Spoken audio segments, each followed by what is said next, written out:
itu sudah menjadi sebuah keluarga yang lengkap. Artinya mereka tidak kekurangan apapun dalam hal hubungan. Ya, artinya sebagai suami istri, mereka tidak kekurangan apapun. Kalau andai kata anak lahir, apa yang terjadi? Anak itu lahir hanyalah memperbesar dan memperluas keluarga.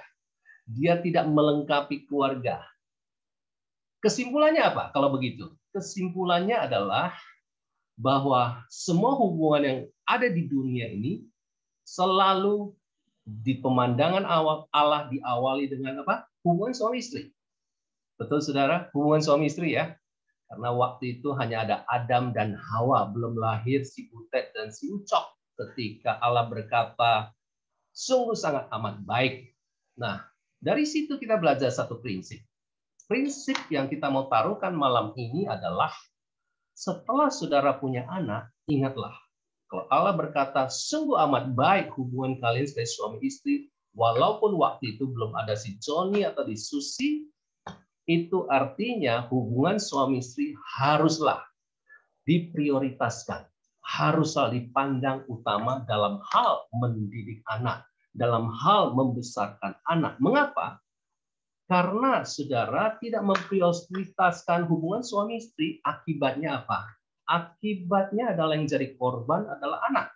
Mengapa? Saya ingin katakan begini.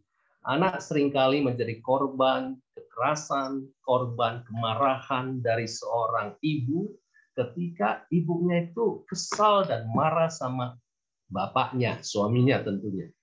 Hei si Ucok, kamu nakal ya, kayak bapakmu saja nakal. Contoh ya.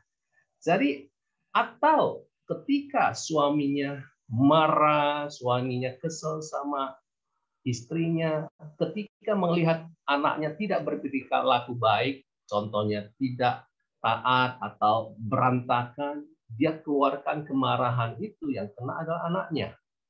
Jadi kita punya sebuah prinsip, utamakanlah dahulu hubungan pernikahanmu daripada utamakanlah hubunganmu dengan anakmu. Karena apa? Better marriage, better parents.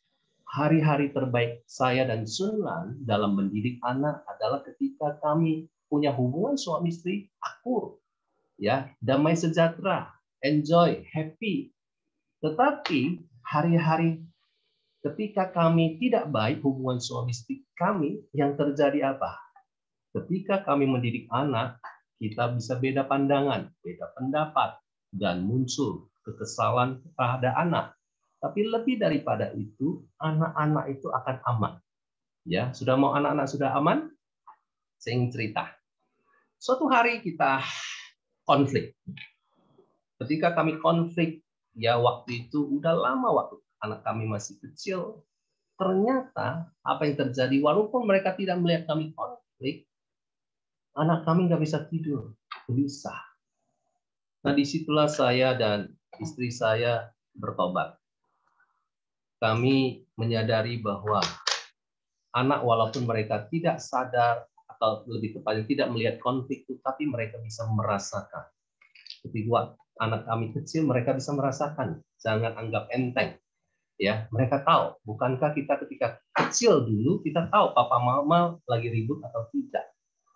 Jadi kita belajar satu hal, pertumbuhan yang sehat di dalam emosi anak adalah, bukankah itu tujuan utama kita? Anak kita stabil emosinya, tidak meledak-meledak, tidak memberontak suatu hari. Utamakanlah hubungan suami istri terlebih dahulu sebagai satu tim. Ya, jelas ya? Jadi sekali lagi, apa yang kita mau taruh adalah yang pertama. Saudara harus perbaiki hubungan suami istri kalau kalian punya persoalan. Ketika kalian beres hubungan suami istri, banyak hikmat Tuhan akan diberikan. Ketika suami istri sehati, apapun masalah dalam diri anak akan mudah diselesaikan. Suami istri adalah sebuah tim parenting. Yang kedua yang kita mau taruhkan adalah bagaimana kita para pria-pria yang hadir di tempat ini. Kita tahu bahwa seringkali kita berkata kita berfungsi sebagai penyedia, sebagai provider, orang yang mencari nafkah, orang yang menyediakan suplai buat keluarga kita. Dan seringkali kita berpikir begini, yang harus mengurusin anak adalah siapa? Ibu-ibu, istri kita. Nah, suatu hari saya bertobat, berubah perilaku kita, pandangan saya ketika saya mulai mengerti Efesus 6 ayat 4 itu. Ya, para ayah-ayah boleh baca bersama saya, ada di screen. Boleh, 1, 2, 3. Dan kamu apa? Bapak-bapak, janganlah bangkitkan apa? Amarah di dalam hati anak-anakmu, tetapi apa? Didiklah mereka di dalam apa? Ajaran dan nasihat Tuhan. Jadi sudah sekalian, di ayat ini kita melihat ternyata Alkitab, Rasul Paulus berkata kepada jemaat di Efesus, dan kamu siapa? Bukan ibu-ibu, bukan suster-suster, bukan opa-oma, ya, bukan. Dan kamu bapak, jelas. Jadi di situ ketika saya membaca dan Tuhan menerangi hati saya bertobat. Kenapa? Karena dulu saya pikir ya urus anak, urusan sunnah. Urusan dia baik atau tidak baik, urusan dia. Saya lebih baik urus yang lain. Tidak. Suami istri ada satu tim.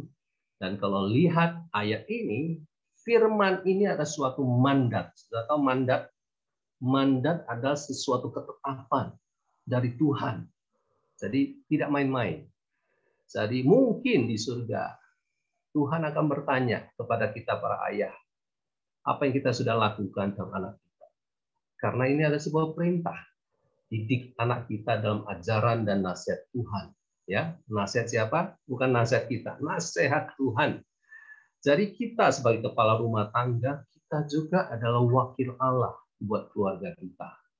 Jadi fungsi kepala, fungsi wakil Allah sangat penting. Nah, di Amerika mereka melakukan penelitian. Mengapa banyak anak remaja memberontak, hamil di luar nikah, mabuk-mabukan, kemudian kejahatan yang mereka lakukan. Ketika mereka survei, dapat sebuah kesimpulan. 90% persoalan anak bermasalah adalah disebabkan ketiadaan ayah dan ketidakfungsian ayah. Sekali lagi saya ulangi.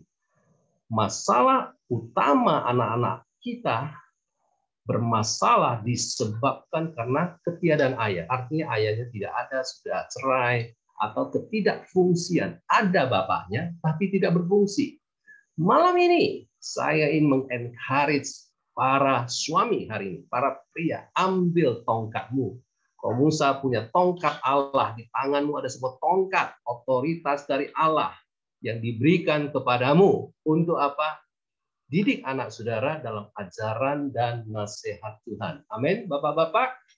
Setuju? Nah, saya ditirukan lebih jauh.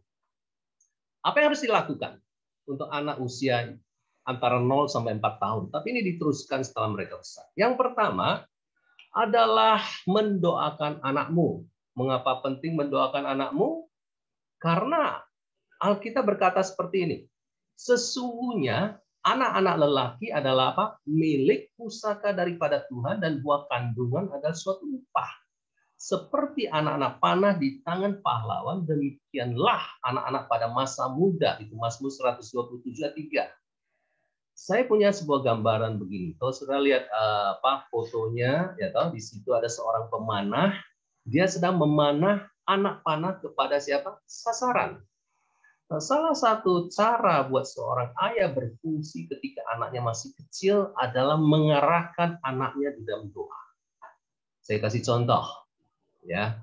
Saya doakan anak saya masih usia 2 tahun, 3 tahun, 4 tahun, malah sejak bayi saya sudah doakan. Doa pertama, nah Tuhan berkatilah anak ini. Tuhan, aku berdoa supaya dia bertumbuh, tubuhnya sehat, jiwanya sehat. Tuhan, aku berdoa supaya dia kenal Engkau. Aku berdoa supaya dia bisa bertumbuh, bisa mengenal Engkau. Nah, ini adalah sebuah doa. Nah, saya sangat ditolong sama istri saya. Istri saya sering berkata kepada anak yang masih kecil, ayo cari papamu, minta dia blessing. Ibu-ibu bisa lakukan itu? Ibu-ibu, ya, anak masih kecil ya, bawa anakmu yang masih kecil, ya toh. Katakan sama anakmu, kalau dia belum ngerti, ya nggak kenapa. Kalau dia sudah ngerti, bisa 2 atau 3 tahun, ya kata blessing bisa diperkenalkan, kata berkat bisa. Ayo, minta papa doakan. Bisa. Nah, itu yang dilakukan oleh istri saya. Saudara, kita harus mengerti bahwa parenting itu adalah sebuah kebiasaan yang dilakukan oleh orang tua, di mana kebiasaan memperlakukan anak seperti apa, menegur anak seperti apa, membiarkan anak bersalah, salah tapi tidak melakukan sesuatu, itu adalah cara didik orang tua berdasarkan apa yang dia alami dari orang tuanya atau dia pikirkan, itulah yang dia praktekkan. Saya dorong saudara, sebagai orang yang punya anak, sudah harus membangun kebiasaan baru. Salah satu kebiasaan baru yang sampai hari ini bertahan dalam kehidupan Yunike dan Benaya, walaupun usia mereka sudah di atas 20-an, adalah cari saya untuk saya doakan setiap kali mereka mau berangkat dulu sekolah, ya, ini udah besar ya, atau kerja sekarang. Jadi sekali lagi, saudara, Alkitab berkata, anakmu adalah anak panah, dan dia ada di tanganmu. Sekarang nasib mereka, arah mereka ada di tanganmu. Makanya doa seorang ayah itu saya kira sangat powerful sekali. Yang kedua adalah fungsi ayah itu mengarahkan anak. Fungsi ayah itu adalah mengarahkan anak. Anak mau kemana? Nah, memang sesi ini akan kita dalami lebih jauh di sesi 2 dan sesi 3. Ya. Terus juga di sesi 4. Kita tidak akan menjelaskan detailnya banyak hari ini, tetapi minimal dulu dikatakan bahwa didiklah anakmu di dalam nasihat dan ajaran Tuhan. Tuhan, standarnya Allah. Untuk anak sekecil ini, 0 sampai 4 tahun, pertanyaan begini. Bagaimana anak kita memuliakan Tuhan? Bagaimana anak kita bisa menunjukkan bahwa dia anak yang merupakan keturunan ilahi? Yang harus diingat adalah simple saja. Bahwa apakah kehadiran anak itu memberkati kita atau tidak, menyenangkan kita atau tidak. Yang kedua adalah apakah kehadiran anak kita, baik itu bayi, masih 1 tahun, 2 tahun, 3 tahun itu perilakunya juga menyenangkan orang yang ada di sekelilingnya. Nah, itu dulu aja. Karena memang firman Tuhan berkata hidup kita, termasuk anak kita harus diarahkan kepada satu kata, memuliakan Tuhan. Jadi ayah harus putuskan mana boleh dan mana tidak boleh. Harus putuskan bagaimana anak boleh nggak dia buka-buka lacimu, ya toh, main-main handphonemu, ya toh, loncat-loncat di sofa, di mobil. Nah, ayah bersama ibu harus putuskan dulu perilaku mana yang boleh dan perilaku yang tidak boleh. Itu dulu. Kalau itu dapat saudara, arah anak saudara untuk berkembang dan sisi karakternya. Karena fokusnya sebenarnya ujungnya adalah karakter. Karakter dia itu bisa menyenangkan, bisa menyatakan respon benar. Itu tujuan akhirnya. Jadi kalau anak saudara tidak bisa diarahkan, artinya saudara lebih banyak diatur sama anak, ya toh, lewat tangisan dia. Kemungkinan besar saudara makin mengalami kesulitan di kemudian hari. Tetapi kita akan ajarkan saudara. Kalau saudara punya kesulitan hari ini, ya, makanya saudara hadir di dalam kelas ini tujuannya supaya sudah ditolong. Oke, jelas ya. Jadi fungsi ayah yang pertama bisa dilakukan apa? Mendoakan. Itu dulu deh. Yang kedua apa? Diskusi sama istrimu apa yang mau dibangun dalam hidup anak ini. Perilaku apa yang boleh dan tidak boleh. Oke. Berikutnya adalah bagaimana peran orang tua lebih jauh. Baik, saya percaya untuk sebagian Anda yang menjadi orang tua, Anda bertanya, wow, kenapa kita rasanya dibawa kepada hal yang masih jauh ya, padahal anak kita masih kecil. Bapak dan Ibu dimanapun Anda berada, ataupun Anda seorang pendidik, kita harus mengerti. Ya, anak bertumbuh dalam sebuah keluarga. Ya, sekalipun bayi kita baru hadir di tengah keluarga kita, kita harus tahu bahwa mereka membutuhkan keluarga. Keluarga yang seperti apa? Ini bukan mendadak bisa terjadi sebuah keluarga yang harmonis, sebuah keluarga yang terdiri papa mama yang cukup kompak, itu nggak bisa mendadak terjadi. Itu dimulai dari sejak bayi itu hadir di rumah. Dan bukan berarti bayi hadir atau anak kita baru umur 1 tahun, 2 tahun, 3 tahun, lalu kita berpikir bahwa anak tidak tahu terlalu mengerti apa-apa. Justru Anda harus melihat bahwa apa yang Anda lakukan itu sangat berdampak kepada anak kita dari sekarang sampai nanti dia sudah besar. Nah, kita harus mengerti hubungan suami istri sangat-sangat penting sekali untuk menentukan rasa aman anak di dalam rumah. Ya, bahkan seorang ibu yang sedang menyusui bayinya, ya itu bisa melihat bayinya sangat tidak tenang sekali. Kenapa? Karena ibunya sambil menyusui sambil marah-marah, coba bayangkan.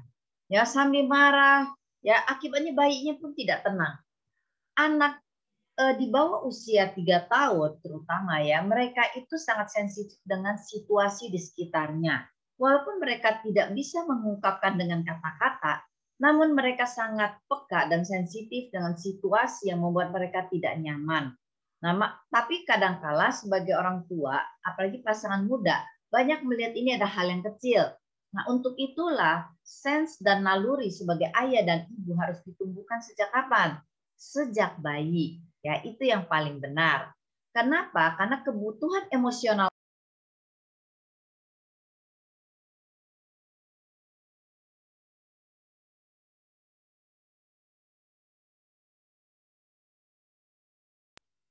ya, kebutuhan emosional anak adalah anak perlu tahu bahwa papa dan mama mengasihi satu dengan yang lain dan ia juga dikasihi dan diterima oleh papa dan mama. Ya, penting sekali kita untuk mengerti bahwa anak-anak tahu bahwa papa dan mamanya mengasihi dengan apa? Situasi di sekitarnya yang terbentuk. Ya, dan mereka perlu tahu ya, mata anak-anak kecil itu ya bukan mata sekedar melihat tetapi mata hati dia. Nah, itu yang tadi saya katakan. Ya, ekspresi non verbal ya. Jika Anda mengasihi anak Anda, kasihilah pasanganmu karena hubungan suami istri yang baik adalah kunci dalam mendidik anak. Ya, jadi kalau ada anak, anak tahu bahwa kita ini akur ya. Anak perlu tahu bahwa papa mengasihi mama dan bisa merasakannya, ini adalah emosi yang sehat. Ya, makanya tadi suami saya berkata waktu anak kami masih kecil, ya mereka bisa tidurnya gelisah kalau tahu kita nggak tenang. Nah, kita harus cek kenapa bayi kita nggak bisa tidur tenang atau anak kita tidak bisa tenang. Ya, jangan ciptakan suasana di rumah dalam kondisi ribut, ya dalam kondisi yang penuh dengan teriakan. Ya, saya berjumpa 2 minggu lalu dengan anak yang berumur 1 tahun lebih, ya perempuan keras sekali ya. Kalau dikasih tahu dan kalau maunya apa sangat teriak-teriak gitu ya.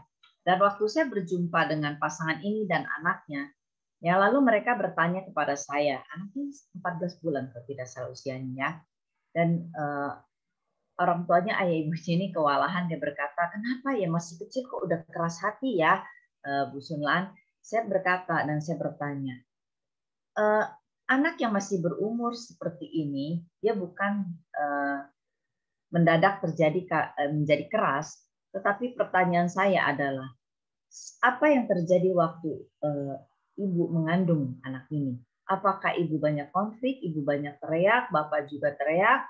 Ya, apakah banyak ketegangan yang terjadi?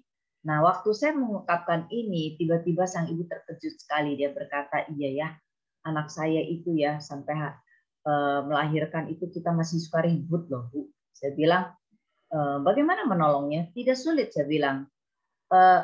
Restruktur kembali kondisi yang ada di sekitar bayi itu. Ya, Anda harus membuat situasi berbalik menjadi situasi yang kondusif. Ya, bukan kepura-puraan, tetapi menimbulkan rasa aman dalam diri anak. Ya, makanya anak itu punya radar yang dapat menangkap konflik yang terjadi antara papa dan mama. Ya, itulah yang anak harus diyakinkan, bukan tunggu dia dewasa atau tunggu dia punya kognitifnya terbentuk, tetapi ya dia sudah memiliki sense, radar bahwa ini yang terjadi di sekitar dia, itulah tidak aman, itulah ungkapan ketidaktenangan baik kita. Ya. Nah, kita harus mengerti ya, mengasihi anak. Kalau begitu, kalau kita mengerti kebutuhan emosional anak yang paling utama, kenapa ini tidak bisa gerak ya? Apakah Coach bisa menolong? Next-nya.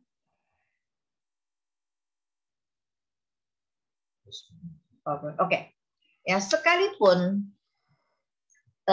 kita sudah memahami tentang kebutuhan emosi anak, namun satu hal yang kita penting, bukan berarti jadi orang tua kita takut salah, kita takut nanti berbuat hal yang menyakiti bayi kita, ya kita jadi was-was. Ya artinya sebenarnya waktu bayi hadir atau anak hadir dalam hidup kita, sebenarnya tanpa sadar kita juga berubah untuk belajar mengasihi dan belajar satu sama lain untuk membangun suasana yang cukup kondusif.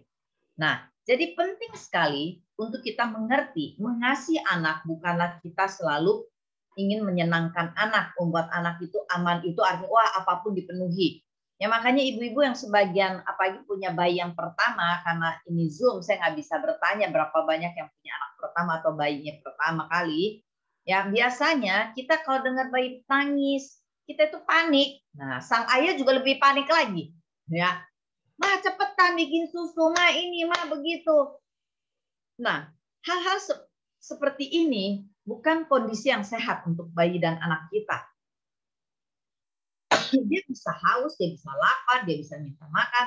Tapi bukan berarti semuanya ada mendadak kita berikan. Kan? Ya, tetapi kita tidak mengiyahkan apa yang ia inginkan karena belum tentu benar, belum tentu harus seperti itu. Kita harus hati-hati. Karena pada dasarnya setiap anak adalah lahir dengan tabiat dosa.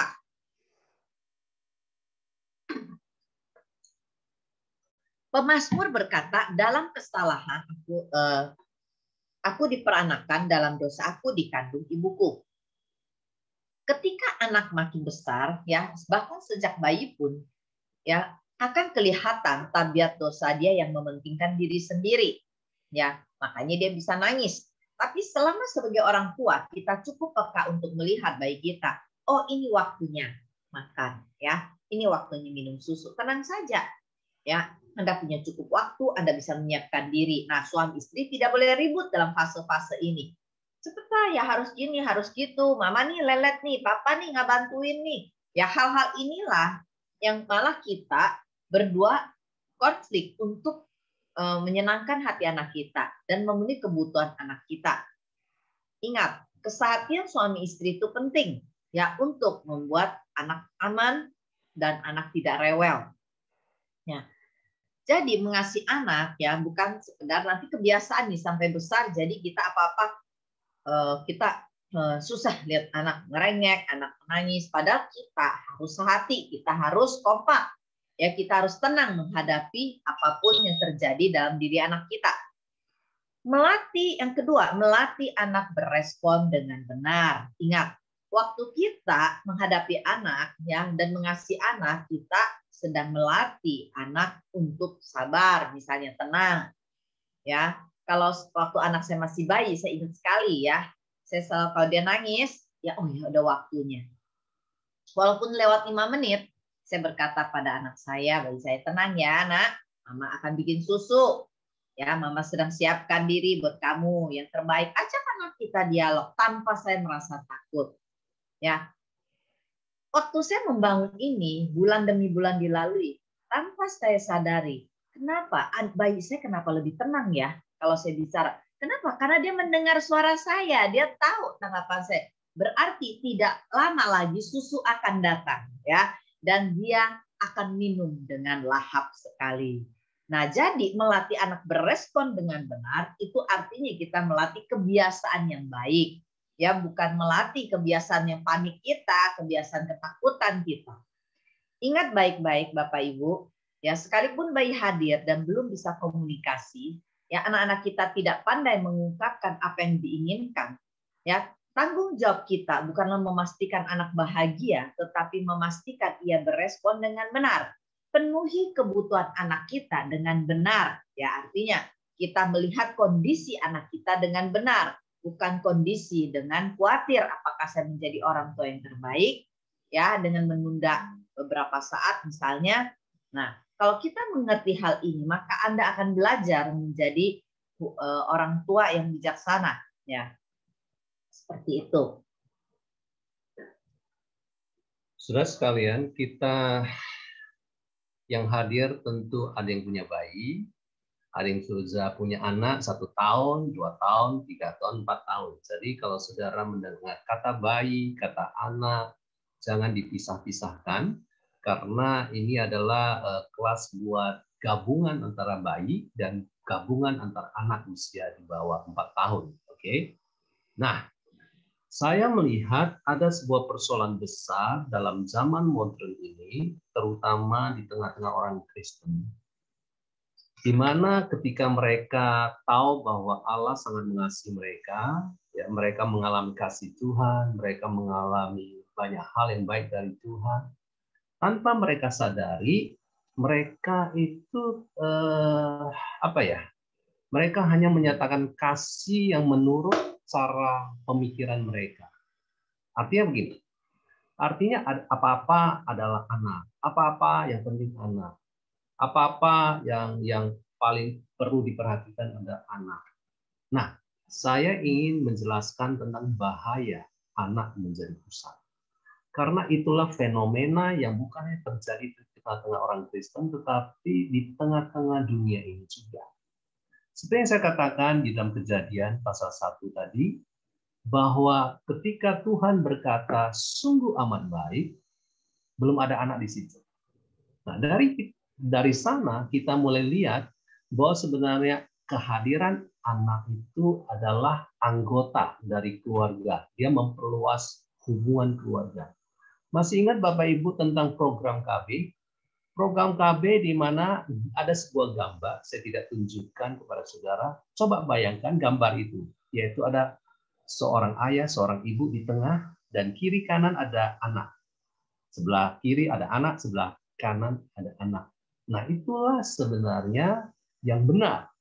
Bagaimana anak itu adalah orang yang memperluas hubungan. Artinya kehadiran anak itu memperbesar aja pengaruh keluarga. Jadi dari situ kita harus melihat anak itu adalah anggota, bukan pusat.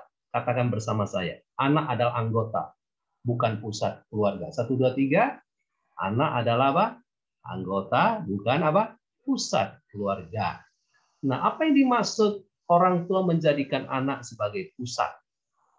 Tadi kita sudah memberikan beberapa indikasi bahwa orang tua yang memfokuskan semua perhatiannya pada keinginan anaknya, itu bisa menjadi salah.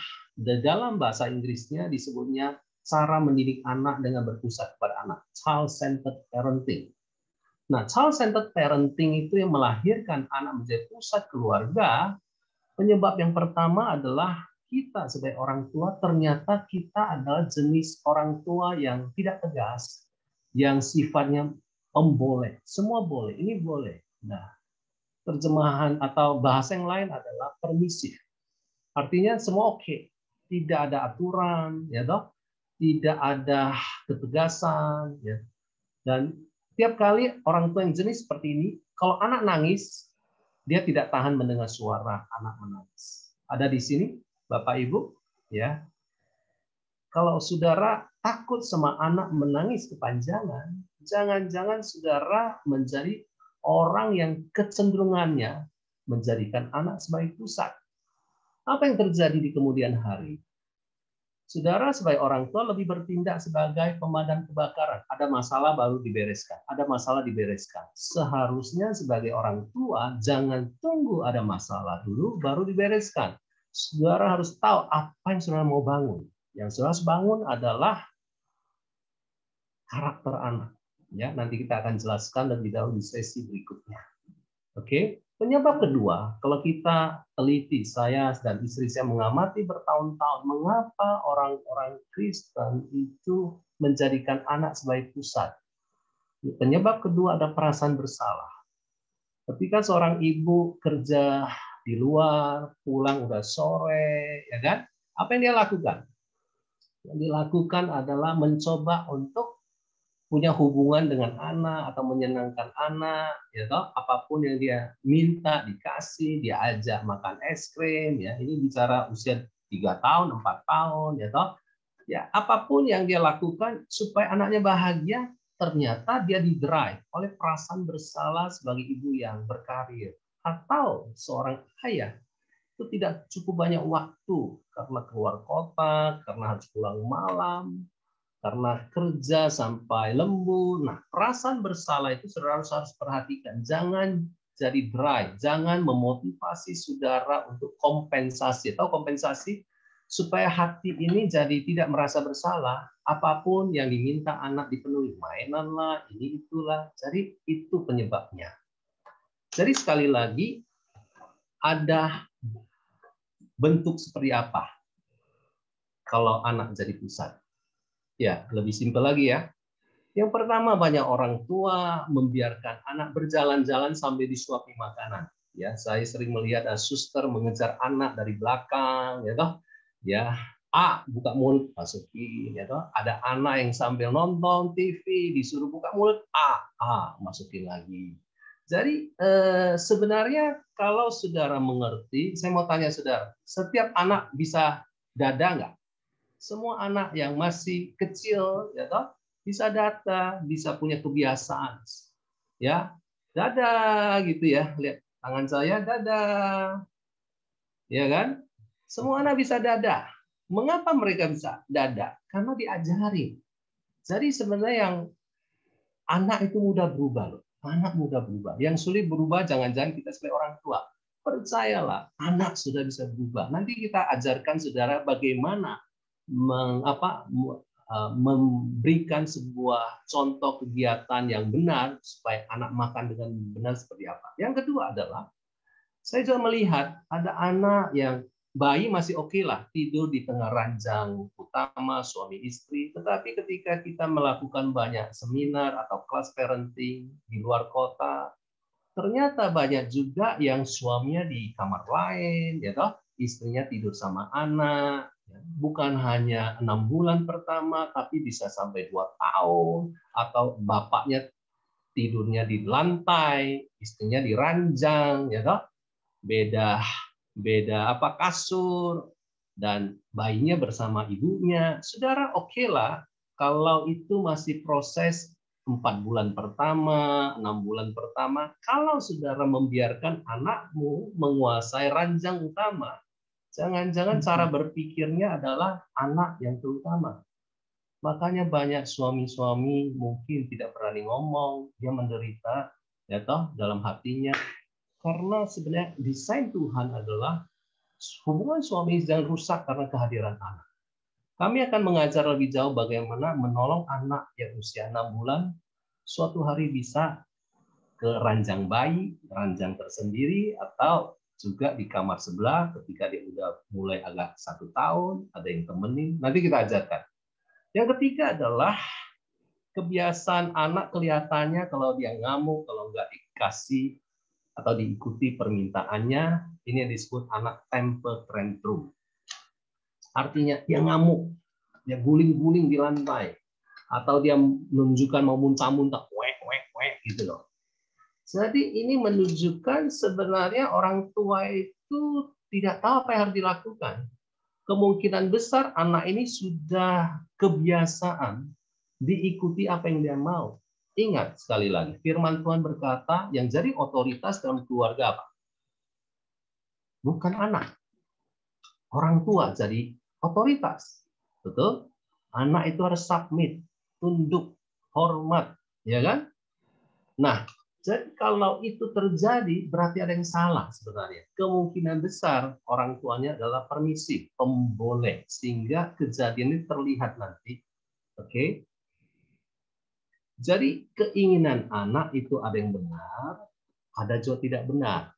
Saya tidak mengajarkan kepada saudara dikit-dikit anak tidak boleh. Ya. Nah, yang keempat adalah saya juga melihat, dan itu yang saya alami. Dulu anak saya yang pertama nggak bisa tidur kalau saya nggak temenin. Harus saya temenin terus. Ya pegang-pegang telinga saya supaya bisa tidur. Itu masih udah di atas 1 tahun itu, ya kan? Lama-lama saya merasa telinga saya mulai panas, ya toh. Tapi kalau saya keluar dari kamar dia nggak bisa tidur. Nah itulah yang membuat kami belajar bahwa kami harus berubah. Kami harus membangun pola baru. Oke, coba perhatikan hal-hal begitu. Ya.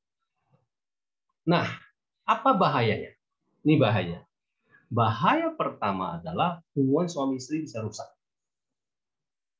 Mengapa?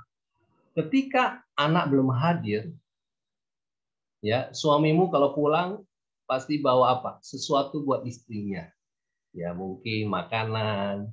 Tapi ketika anak hadir, sekarang apa yang dia bawa? Mainan. Saudara ingat, better marriage, better parents. Pernikahan yang benar akan membuat jadi orang tua yang benar. Jadi hubungan suami istri lama-lama renggang. Betul ya? Hubungan suami istri lama-lama dia renggang. Istri di rumah pakai baju yang lusuh karena terlalu banyak urus anak, nggak tahu caranya membangun pola rutin, dilelahkan. Ketika suami pulang, yang dia hadapi adalah kelelahan sang istri. Nah, nanti kita akan jelaskan lebih jauh. Tapi pertanyaan begini, coba periksa. Apakah hubungan suami Bapak Ibu hari ini makin menurun nggak? Makin turun kualitasnya? Makin renggang nggak sejak anak hadir? Kalau itu terjadi, saudara sudah memasuki sebuah perangkap, sebuah bahaya. Ya, anak sudah menjadi pusat. Yang kedua, tadi saya sudah menjelaskan bahwa anak itu lahir dengan tabiat dosa, sinful nature, tubuh dosa. Ya, Mazmur berkata tadi di 47, Daud berkata, aku lahir diperanakan dalam dosa. Mungkin anak kita ketika lahir jadi bayi lucu sekali. Tapi ketika dia udah bisa jalan, udah 2 tahun, kok anak kita lama-lama nggak lucu lagi, ya kan? Saudara harus mengerti. Semua yang lahir daripada kandungan seorang ibu. Alkitab berkata mereka lahir dalam tubuh dosa. Mereka ada manusia lama.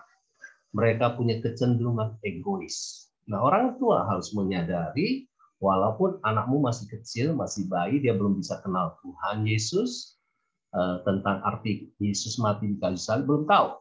Tapi dia jangan diberi pupuk. Tubuh dosanya jangan diberi pupuk. Tahu ya pupuk ya? Sehingga banyak rumput-rumput liar yang bertumbuh. Dia harus diatur. Dia harus diluruskan sebagai anak panah. Dia harus diarahkan. Jadi sekali lagi, kalau saudara sayang anak, bukan dengan cara apa-apa diikuti. Nangis selalu dipenuhi. Tidak. Saudara perhatikan masa depannya. Anak yang paling bermasalah adalah anak manja. Salah siapa? Bukan salah dia. Salah orang tuanya yang dari kecil sudah memanjakan dia. Hati-hati terhadap anak yang ditunggu-tunggu lama baru lahir. Engkau menantikan anak 5 tahun, 8 tahun baru lahir, saudara harus seperti Abraham. Rela menyerahkan Ishak juga. Supaya Ishak menjadi orang yang Tuhan percayakan dengan rencana Allah. Yang ketiga adalah tanpa disadari orang tua menjadikan anak pusat, menjadikan anaknya berhala. Orang tua bisa jadi penyembah berhala. Apa itu berhala? Segala sesuatu yang ditinggikan, segala sesuatu yang dikasihi lebih daripada Tuhan Yesus, itu ada berhala.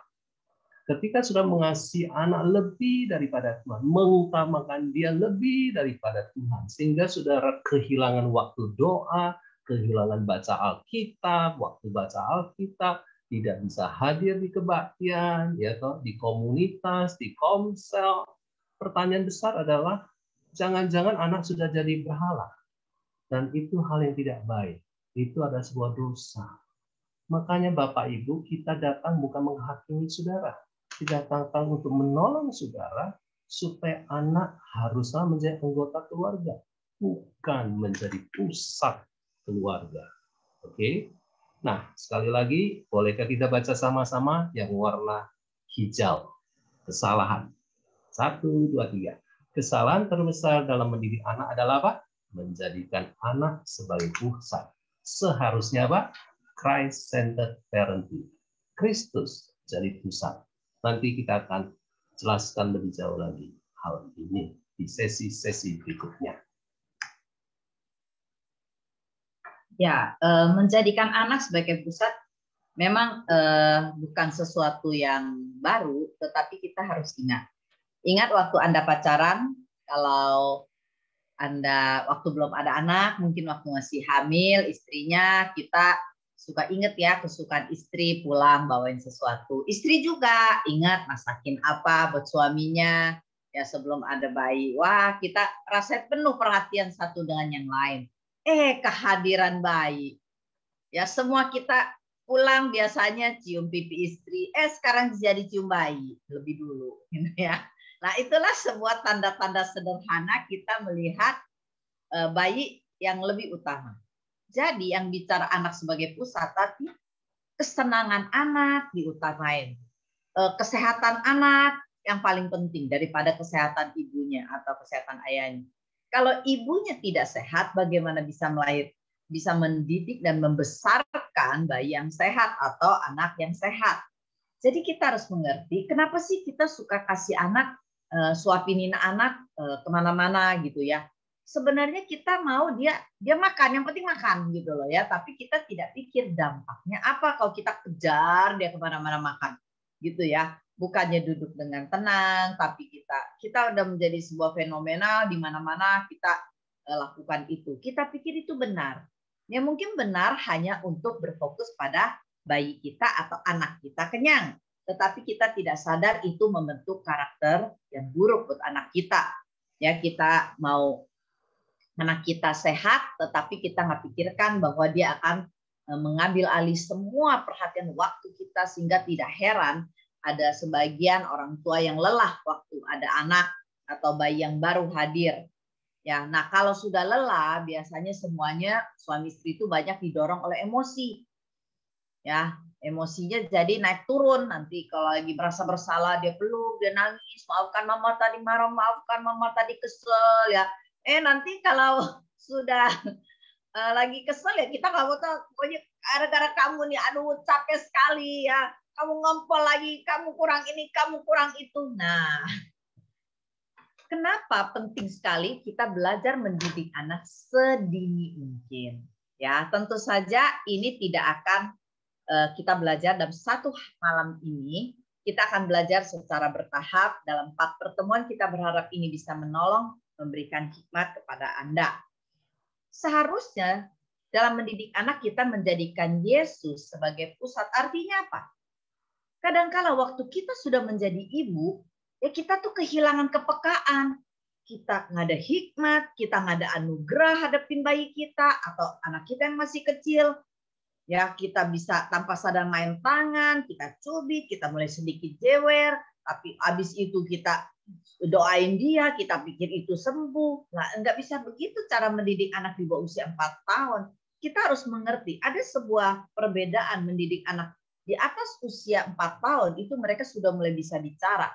Ya, tetapi di bawah itu mereka tidak pandai bicara. Hanya 1 dari sekian ratus anak mereka mampu mengkomunikasikan perasaan hatinya dan pikirannya dengan benar. Ya, jadi Anda harus mengerti yang disebut dengan child centered ya. Kita harus bukan berarti tidak boleh urus anak atau tidak sibuk dengan anak. Pasti tetap sibuk, tetapi kehadiran anak-anak kita di rumah atau di dalam keluarga ya seharusnya bisa dikendalikan. Ya, jadi anak yang dari bayi bulan-bulan awal itu sibuk, semakin hari semakin menjadi anak atau bayi yang menyenangkan. Ya, bukan menjadi orang tua yang bilang, aduh cepetan gede, nah cepetan gede, kapan gedenya, aduh ya, cepetan bisa makan sendiri, capek nih, suapinin terus ya. Nah, bukan seperti itu, tapi kita bisa mengendalikan situasi, kita bisa menikmati menjadi orang tua, yang sekalipun anak kita masih kecil, ya masih belum tahu banyak. Nah, itu yang disebut kita belajar berfokus kepada Christ-centered parenting, berfokus kepada kasih Kristus, anugerah Tuhan dan punya hikmat sebagai orang tua. Ya, makanya kadang aneh kalau kita dalam kelas bayi kita suka berkata, ibu-ibu Anda harusnya peka kepada tangisan bayi, kapan dia lapar, kapan nggak. Banyak ibu nggak ngerti. Ya, panik sendiri, takut sendiri, nangis sendiri, akhirnya stres sendiri. Ya, nah inilah yang kita perlu belajar tetap ada dalam kasih karunia Tuhan, dalam kepekaan kita, ketenangan kita. Itulah yang disebut Christ-centered parenting atau berfokuskan kepada Kristus, yaitu anugerahnya, kepekaannya, dan hikmatnya. Nah, untuk kita, jadi bagaimana? Karena anak belum tahu benar dan salah, dan bagaimana kita sebagai orang tua bijaksana dan memiliki bayi yang cukup sehat, ya, yang sehat, dan bisa terurus dengan baik, ya semakin lama semakin terkendali. Penting sekali kita belajar yaitu pola pemberian makan pada bayi, ya itu pilihan yang lebih bijaksana. Ya, yang saya maksudkan dengan pola pemberian makan pada bayi adalah cara pemberian makan kepada bayi atau anak Anda akan mempengaruhi ya bukan pola makan nih, sebenarnya pola main dan pola tidur nih ya. Salah ini ya. Ketikanya semestinya pola main dan pola tidur bayi. Ya, pemberian makan itu bukan diatur oleh bayi atau anak, tetapi diatur oleh orang tua. Yang banyak terjadi kesalahan di dalam masyarakat secara umum adalah bayi atau anaknya kapan mau makan, kapan nangis, kasih makan. Cek susu, cek dikit-dikit nangis susu, dikit-dikit susu. Ya, bukan begitu. Tidak heran Anda menjadi lelah, ya. Pada kapok, sebagian lagi nggak mau punya bayi lagi kalau bisa. Ya, kalau hadir pun, aduh ini kebablasan Pak, ini kebablasan Ibu, bukan begitu. Bayi hadir ada anugerah, ya. Nah, yang penting adalah kita mengerti dalam pola kita memberi makan kepada bayi, ya penting sekali pola makan, pemberian makan, ya. Cara pemberian makan kita itu harus benar sehingga mempengaruhi pola makan dan pola tidur dan pola bermainnya. Cara pemberian makan maksud saya begitu. Ya. Nah, kita harus mengerti kegiatan bayi sepanjang hari yaitu ya bayi biasa ngapain sih atau anak kita sampai usia 3-4 tahun apa? Kecuali dia udah mulai masuk sekolah ya. Yaitu makan, main, ya apakah dia main sendiri atau main bersama. Nah ini harus kita tahu ya. Dan tidur siang atau tidur malam. Nah tidur siang bisa 2 kali kadang ya, atau masih bayi di bawah setahun kadang bisa 3 kali ya, 2-3 kali. Nah ini bisa diatur atau distruktur oleh orang tua. Ya kok bisa ya Bu? Ya kita sudah melewatinya dan banyak orang tua sudah melewatinya.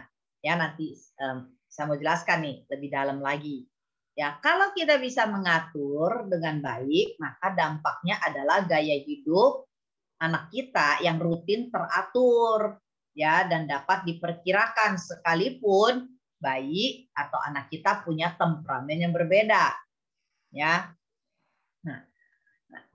Sebelum saya masuk lebih jauh bagaimana pelaksanaannya, kita harus mengerti dulu pola pemberian makan menjadi pedoman penting sekali buat kita. Setiap kita, ibu-ibu, bapak-bapak bisa belajar. Dulu awal-awal bagaimana saya mempraktekkan pola rutin ini, saya banyak ditolong oleh suami saya. Ya, dan memberi dorongan. Ya, kalau gagal nggak apa-apa, salah, ayo kita belajar, kita kenali bayi kita. Ya, bagaimana menolong bayi kita supaya dia tetap sehat, tapi bisa diatur, bukan sedikit nangis kita kasih minum, ya bukan begitu. Ya bukankah setiap hari hidup kita juga ada polanya, Bapak Ibu? Ya, bangun pagi ngapain?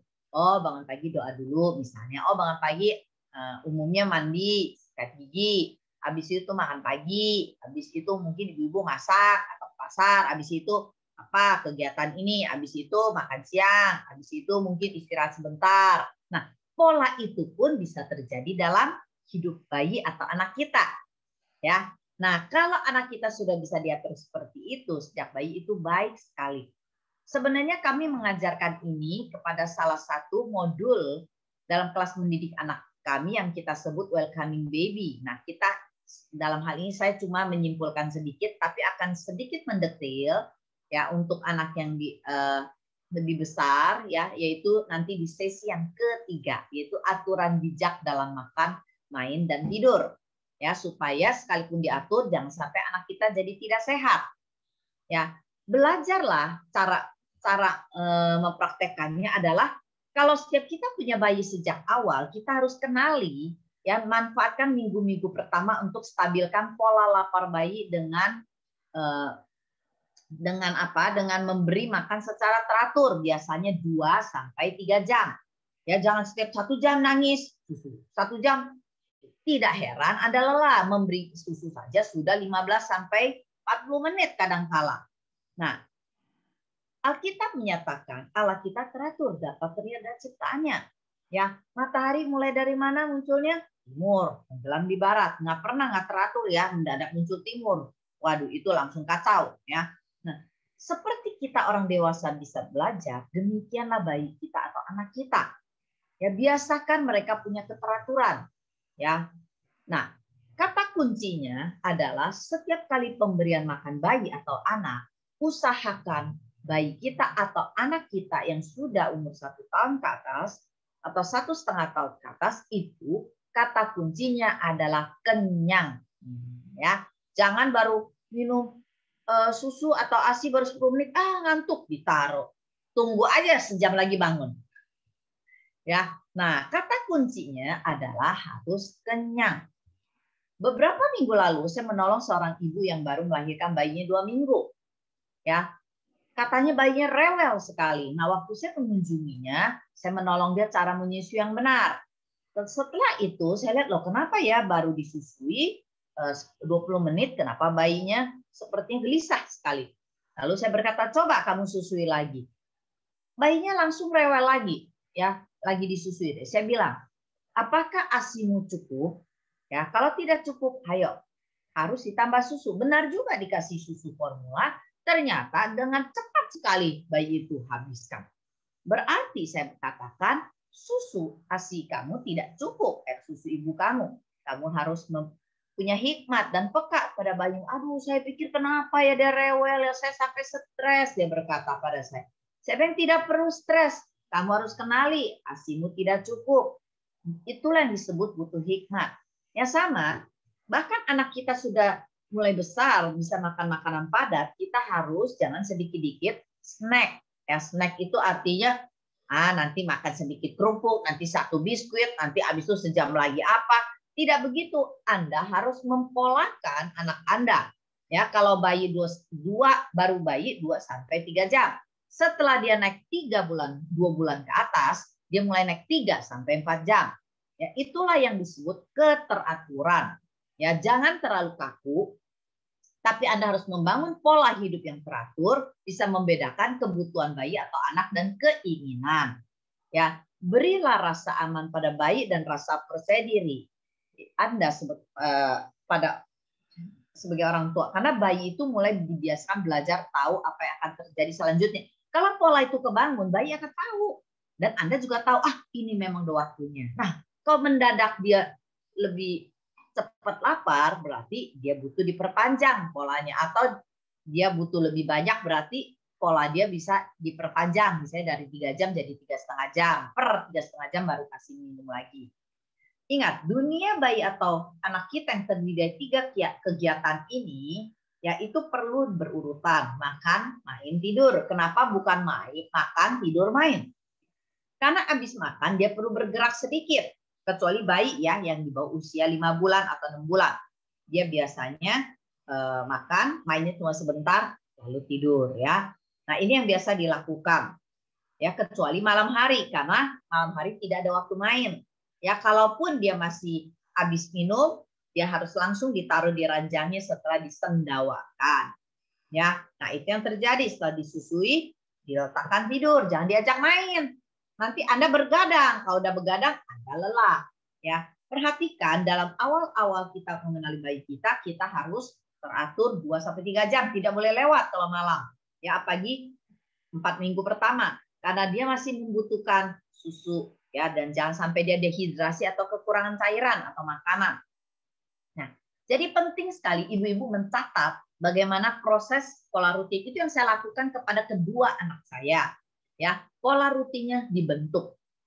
Ya, jadi waktu bulan pertama, oh Benaya 2,5 jam. Ya, habis itu masuk bulan kedua dia menjadi 3 jam, tapi minum susunya lebih banyak, gitu ya. Saya perhatikan ASI saya. Waktu masuk bulan keempat, kelima ternyata ASI saya tidak cukup. Dan saya lihat dia mulai rewel, tiap kali minum tidak puas. Nah, disitulah saya tahu anak saya sudah mulai membutuhkan tambahan formula. Ya, dan kalau dia kenyang, dia tidak akan terus-menerus minta. Dia cukup sehat, dia bisa main dengan baik. Nah, itulah yang disebut pola. Ya, pengertian rutin bukanlah arti gini. Kalau mungkin bayi bangun hari ini jam 6, mungkin dia besok jam 7. Tapi jangan sampai hari ini jam 6, besok jam 8. Ya, itu tidak sehat. Bayi harus selalu bangun pada jam sama. Bukan itu. Tapi jangan terlalu beda. Ya, artinya kalau dia mulai jam 6 bangun, pola rutin dimulai dari jam 6 minum susu, lalu jam 7, 8.30. Ya, paling cepat minum. Tapi sekali minum harus kenyang. Nah, pemberian makan juga otomatis bukan jam yang sama. Jumlah pemberian susu yang sama setiap kali juga bukan. Kadang-kala siang bisa lebih banyak, pagi lebih sedikit, atau pagi lebih banyak, siang lebih sedikit. Nah, Anda harus memperhatikan kondisi kesehatan bayi atau anak Anda dan catatan. Saya memiliki catatan tentang perkembangan makanan dan pola hidup baik saya sampai 3 tahun supaya saya mengerti apakah anak saya makanannya cukup sehat, hari ini makan apa, dan dia cukup sehat atau tidak. Itulah yang disebut hikmat sebagai orang tua. Ya. Nah, waktu kita membangun pola ini dalam hidup bayi, kenapa ini penting? Perhatikan Bapak dan Ibu.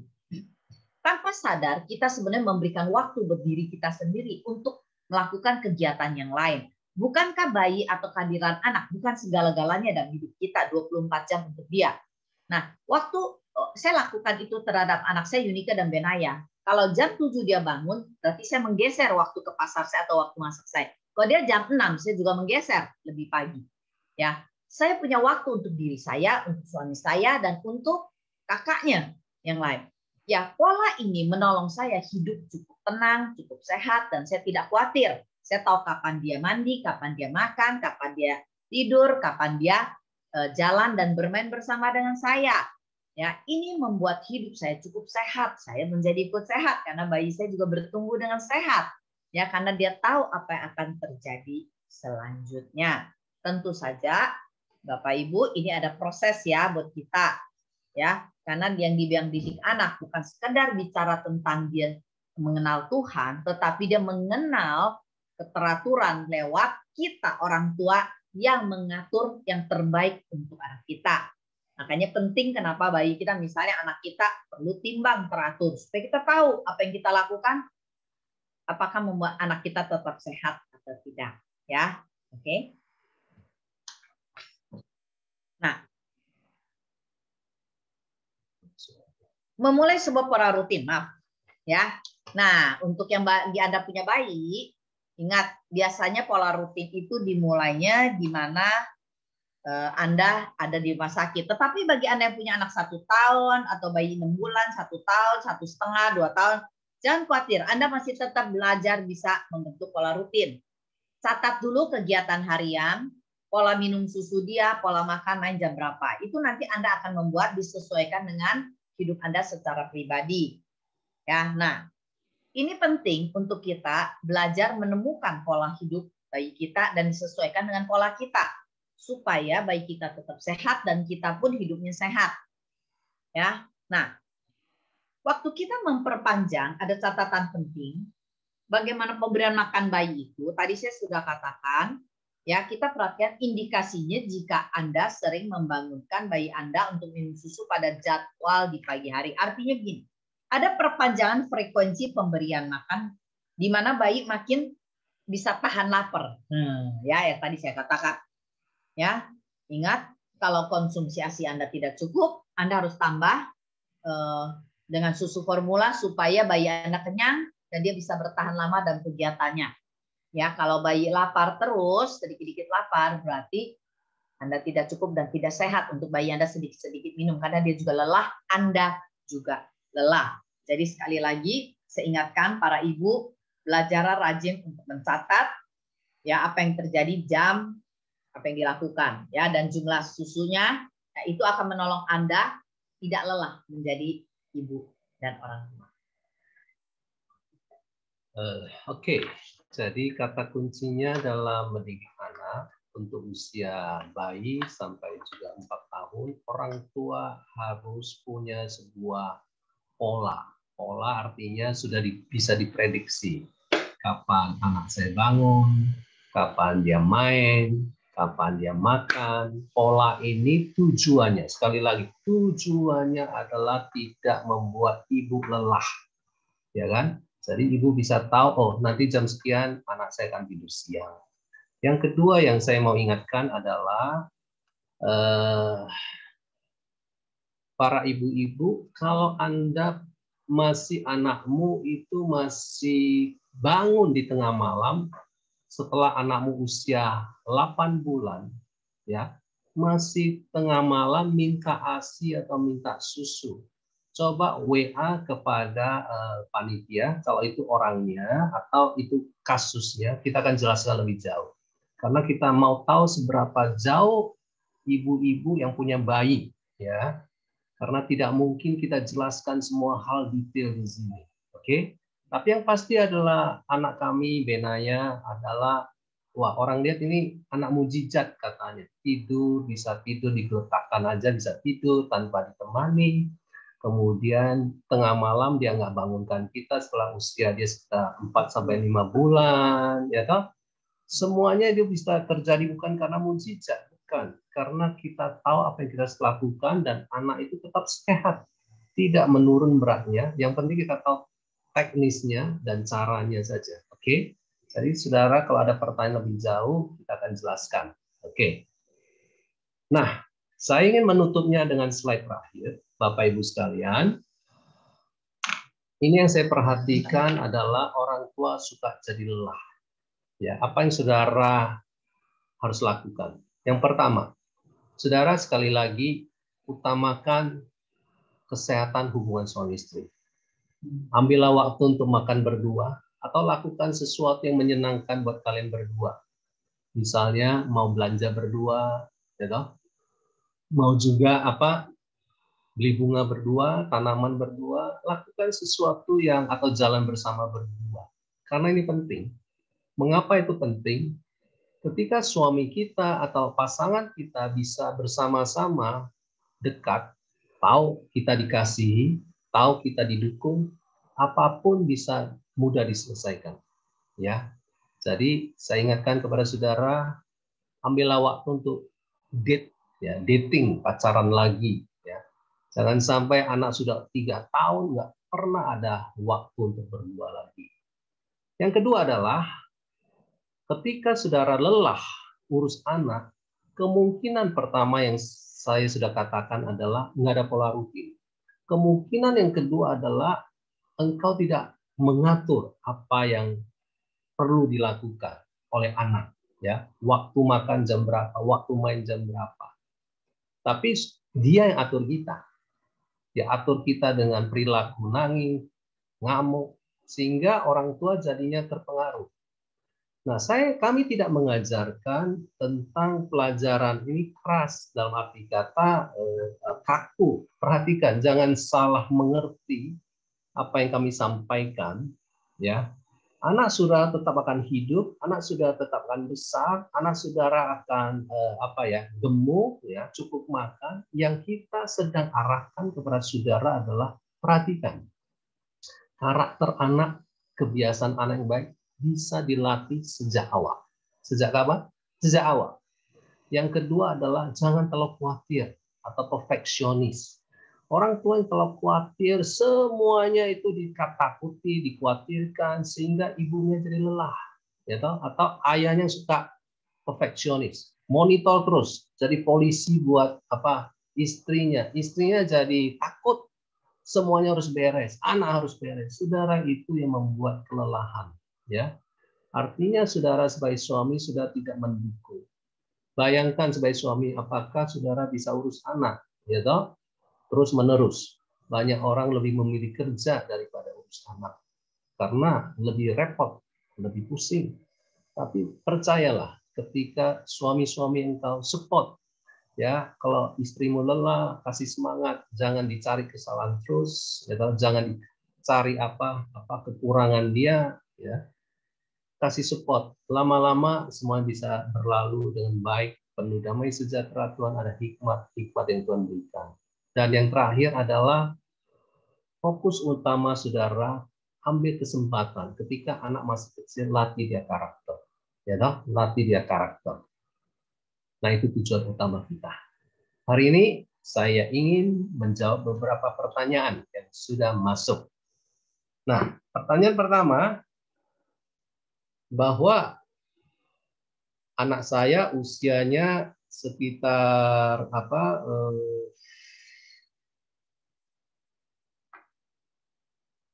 sebentar. Ya. Anak saya itu usia sekitar sebentar. Ya. Oke, mungkin istri saya yang memulai karena saya lagi cari pertanyaan. Oke. Ya, saya akan memulai dengan yang usianya bukan yang 5 atau 9 tahun, tetapi saya akan mulai dengan peserta yang anaknya 1 tahun 8 bulan perempuan.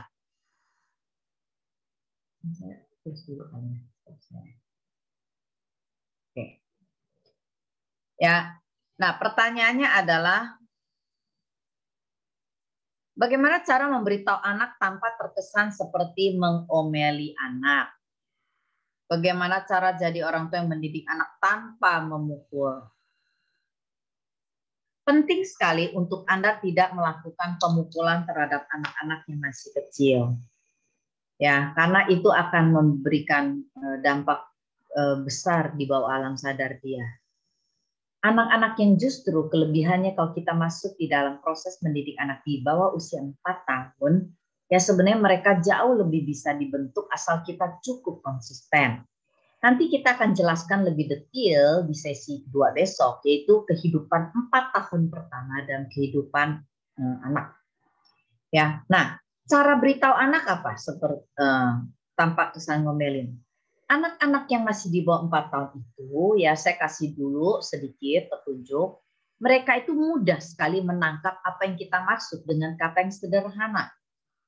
Ya, 1 tahun 8 bulan dia sudah bisa mengerti asal langsung. Misalnya, ya kalau Anda sedang ingin katakan tidak, ya tidak boleh, ya tidak. Kalau dia mau ambil, tidak. Nah, nggak usah tidak langsung pukul tangannya.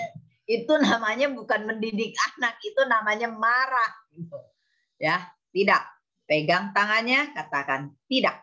Nah, bahasa kata yang sama harus digunakan untuk anak itu. Ya, karena mereka akan menangkap pesan kita, ekspresi kita, suara kita, dan pesan yang tidak ruwet. Ya, ini tidak adalah tidak, ya adalah ya.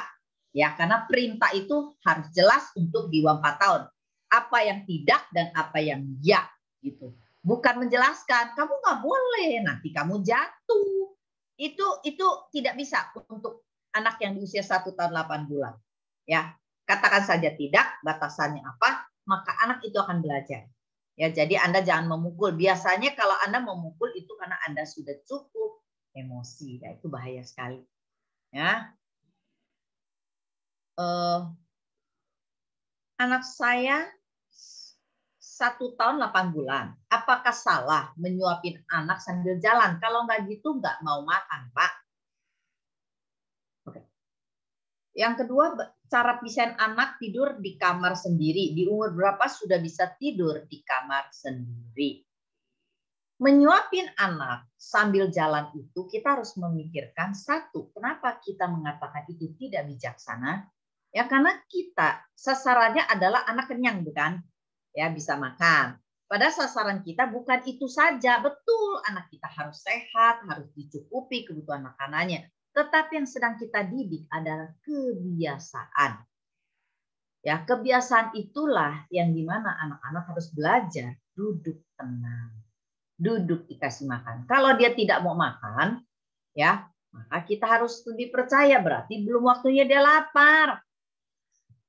Ya, kalau pola rutin sudah berjalan dengan baik, 1 tahun 8 bulan biasa pola rutinnya adalah makan pagi, makan siang, cuma snack kecil 1, dan snack kecil siang lalu makan sore malam atau susu penutup.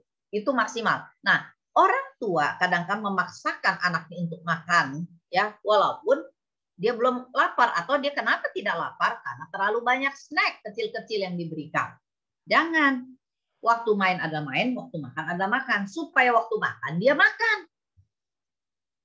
Oh kadang kita lagi snack, anak juga ikut dikasih makan. Tiba-tiba waktu makan kita marah-marah. Ya, akhirnya udah dengan cara apa? Nah, kita harus mengerti sasaran mendidik anak bukan membuat anak kita gemuk, tapi membuat anak kita punya sebuah kebiasaan, kemandirian yang benar dan sehat. Ya, jadi bisa anak saya dulu kalau nggak mau makan, saya taruh. Kalau lapar pasti dimakan. Ya, atau kita ada pemberian makan yang salah. Ya, misalnya salah satu nih ya yang saya mau bagi ya. Habis minum susu, tunggu 2 jam makan. Habis makan, tunggu lagi 2 jam susu. Tidak, akibatnya apalagi yang sudah 1 tahun 8 bulan yang benar adalah susu ya ditambah makan. Makanya kenyang. Apalagi anak yang usia di atas 6 bulan, bayi, ya dia butuh susu, jangan 2 jam kemudian makan. Susu lalu makan padat, itu langsung. Ya, jadi anak itu dibiasakan kenyang. Ya, secukupnya kenyang, udah selesai gitu. Nah, itu bisa lebih panjang waktu 4 jam lebih. Ya, jangan dikit-dikit dikasih makan. Tidak heran kadang-kadang kita kejar anak-anak kita makan. Ya, ingat kebiasaan yang dibangun bukan sekedar kenyang. Cara pisahkan anak tidur di kamar sendiri. Yang perlu dilatih bukan tidur tersendiri dulu, bukan. Yang harus dilatih adalah anak kita ya sebelum tidur sendiri di kamar ada dia bisa ke toilet sendiri enggak, atau dia bisa memanggil kita untuk ke toilet. Itu yang pertama.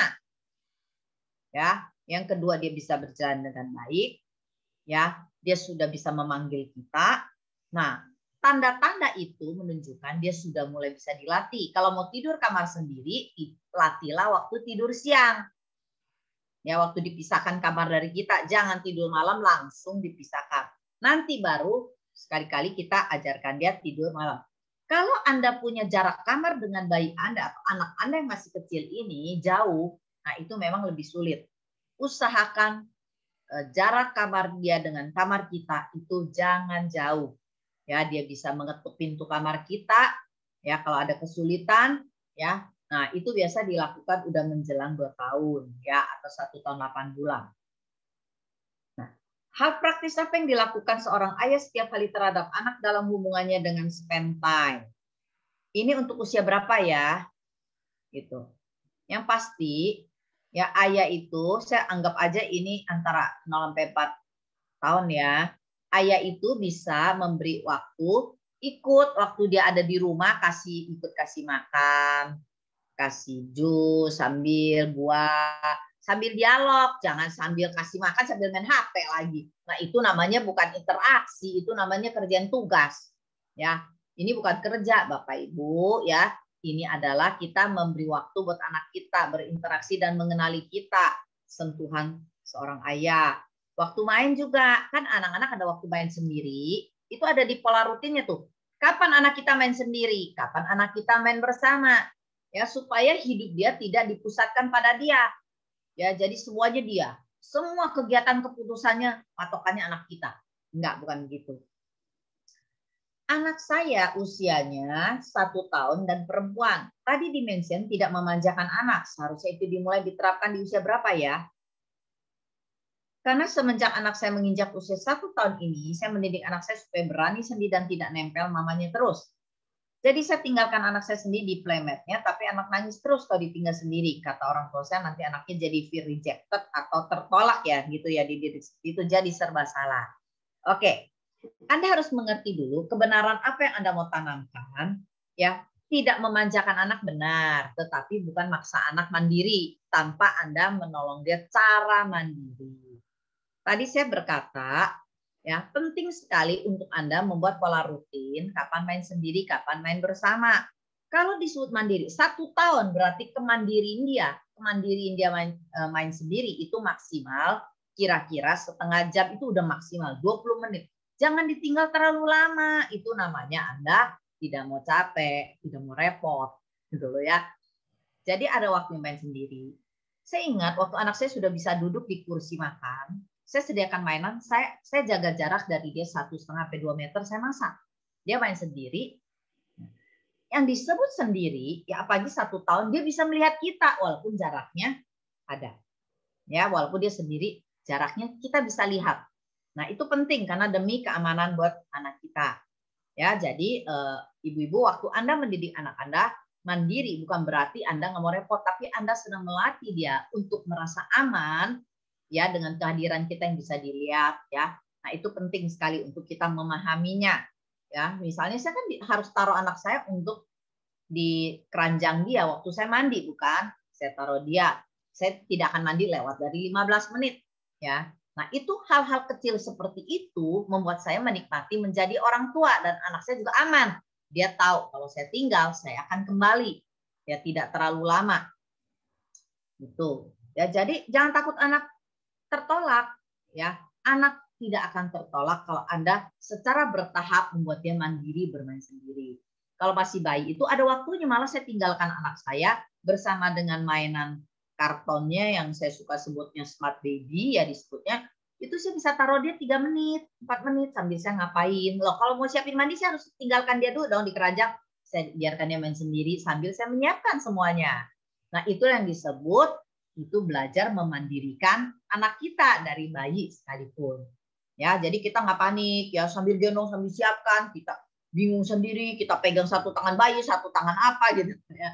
Nah, itu namanya bukan ibunya yang khawatiran ya. Makanya penting untuk kita mengerti kebenaran apa sih yang sedang kita hidupi, ya, apa yang sedang kita mau ajarkan ujungnya kepada anak kita, kemandirian yang seperti apa, ya. Oke. Anak saya laki, Nathan, usia anak perempuan usia 6 bulan.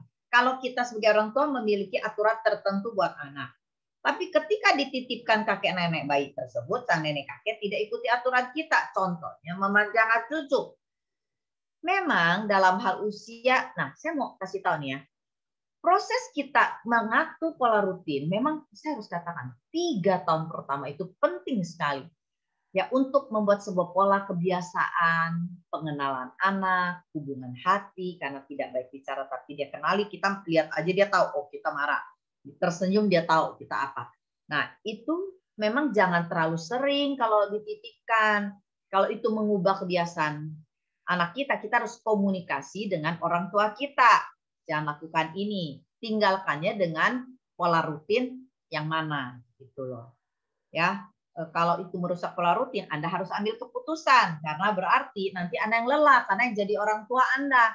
Anda ditinggal lebih banyak waktunya ya daripada kakek neneknya. Anak saya usia 26 bulan, laki, yang perempuan 15 bulan.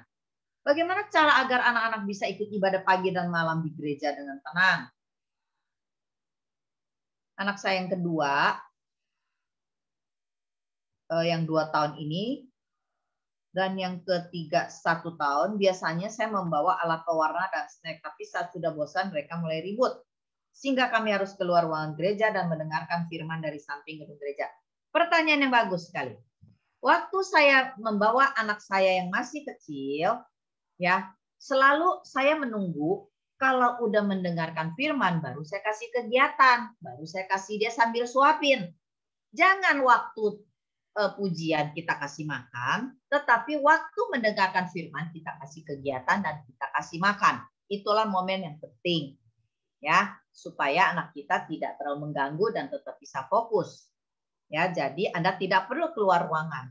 Jangan Anda kasih kegiatan lagi ujiannya, ya, tapi lagi khotbah. Bagian yang paling penting dibutuhkan ketenangan ada mendengarkan khotbah. Jadi disitulah anak kita punya kegiatan sendiri sambil kita suapinin dia, ya, atau siapkan snack untuk anak kita. Oke, hal itu menarik. Kalau saudara melihat anak saudara sedang mengganggu situasi kebaktian, itu tidak ada salah bawa di samping gedung gereja selama sudah bisa mendengar, atau karena anak nggak bisa konsentrasi lama. Sekali lagi, anak nggak bisa fokus lama, ya ada waktunya rewel, mulailah bawa anakmu ke belakang, ya toh, kursi belakang, atau juga di samping nggak ada masalah. Jadi menurut saya ini ada sebuah proses saja. Tidak selalu keinginan kita dengar firman di mana anak harus tenang bisa terjadi. Ya, enggak ideal seperti itu. Hal yang saya mau tambahkan tentang pertanyaan apa yang harus dilakukan seorang ayah untuk spending time dengan anaknya yang masih kecil ya. Yang berikutnya bisa dilakukan begini. Mandikan anak cukup menyenangkan. Kalau saudara sebagai ayah mau mandikan anak boleh juga, ya kan? Yang menemani istrimu memandikan anak.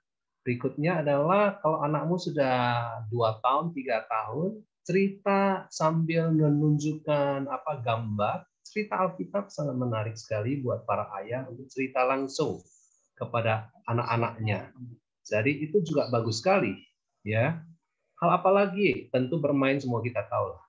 Tapi menurut saya ayah harus membiasakan menceritakan kisah Alkitab, tentu nggak bisa verbal. Kalau ada buku Alkitab bergambar boleh, atau buku-buku non Alkitab yang sifatnya ada visualnya boleh. Ya, itu menarik juga. Oke, para ayah-ayah, berilah waktumu untuk menunjukkan dan mengenali anakmu sejak usia kecil, terlibat dalam hidup mereka. Bukan sekedar main, tapi menanam kebenaran. Baik, ya kita akan secara bergantian menjawab pertanyaan Anda yang cukup banyak sekali, Pak Budi. Oke,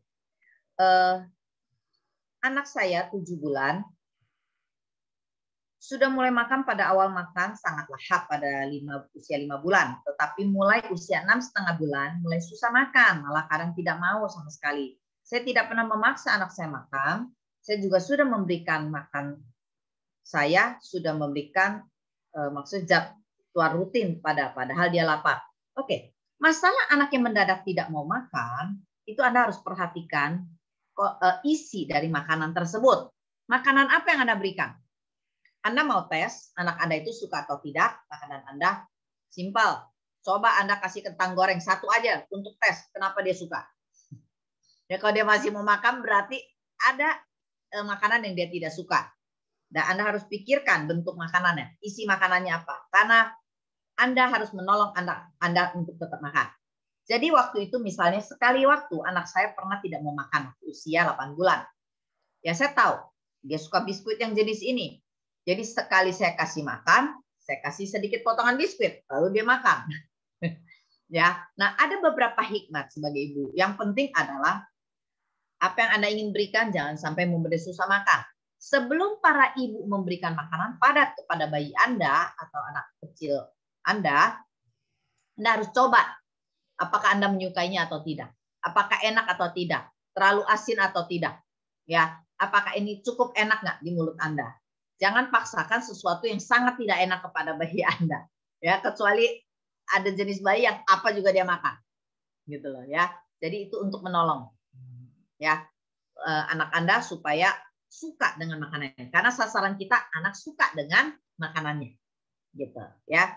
Jadi waktu itu saya sedikit akalin, bukan biskuit yang lebih gede deh makanannya. Biskuitnya saya kecilin, dia kasih makan, saya kasih makanannya juga, biskuit yang potongan kecil. Ya ternyata dia suka, dia pengen suka sesuatu, dia pengen makan yang sesuatu yang enak. Misalnya mungkin makanan kita kurang enak.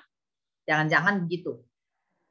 Ya, sekarang banyak sekali menu makanan, Anda harus mulai menemukan. Makanya kenapa Anda penting mencatat makanan apa yang Anda berikan, masak. Ya supaya kita tahu kesehatan anak kita dan bagaimana memasak yang cocok ya dengan bayi kita. Anak pertama laki 3,5 tahun, anak kedua 1,5 tahun perempuan. Anak saya sudah tidur pisah sejak usia 3 bulan, tetapi sejak punya adik, dia selalu minta ditemani sampai tertidur. Bagaimana cara memberi pengertian bagi dua anak sekaligus agar bisa ditinggal tidur sambil tanpa ditemani? Terima kasih. Kalau mau supaya bisa, ini apakah adiknya masih tidur dengan orang tua atau tidak? Kalau saya asumsikan adiknya tidur dengan orang tua, usahakan Anda tidur dengan dua anak Anda, temani lebih dulu, atau Anda taruh monitor bayi ya, untuk menolong Anda bisa monitor di samping dari kamar Anda. Ya, karena biasanya waktu kakak melihat ada kehadiran bayi, dia nggak aman karena ada rasa ada kasih yang dibagi, biasanya tertuju pada itu normal. Itu cuma butuh waktu. Yang penting Anda konsisten memberikan waktu, pelukan kasih yang kepada anak pertama sehingga dia aman. Anak butuh rasa aman, itu yang membuat dia bisa tidur dengan aman. Ya, jadi penting sekali kita memahami akar masalahnya, bukan sekedar kegiatan tidurnya. Ya, jadi tunjukkan apa yang sama, misalnya sama-sama dipeluk, sama-sama di waktu makan, ya apakah yang satu menunjukkan banyak memberi dorongan buat yang 3 tahun bahwa dia sudah bisa menjadi contoh, bahwa kakaknya baik, banyaklah memuji anak Anda dan satukan mereka. Ya, ini akan menolong Anda. Ya, kasih tahu kalau pipis harus masih ditolong adiknya. Nah, pengertian-pengertian ini akan menolong. Ya, pengertian yang real, konkret ya, jangan kamu ngerti dong, dia belum bisa bahasa ngerti itu dia belum tahu. Ya, jadi kita harus lebih real dalam membimbing dia dengan kesulitan dan apa yang kewajiban yang kita harus lakukan kepada adiknya.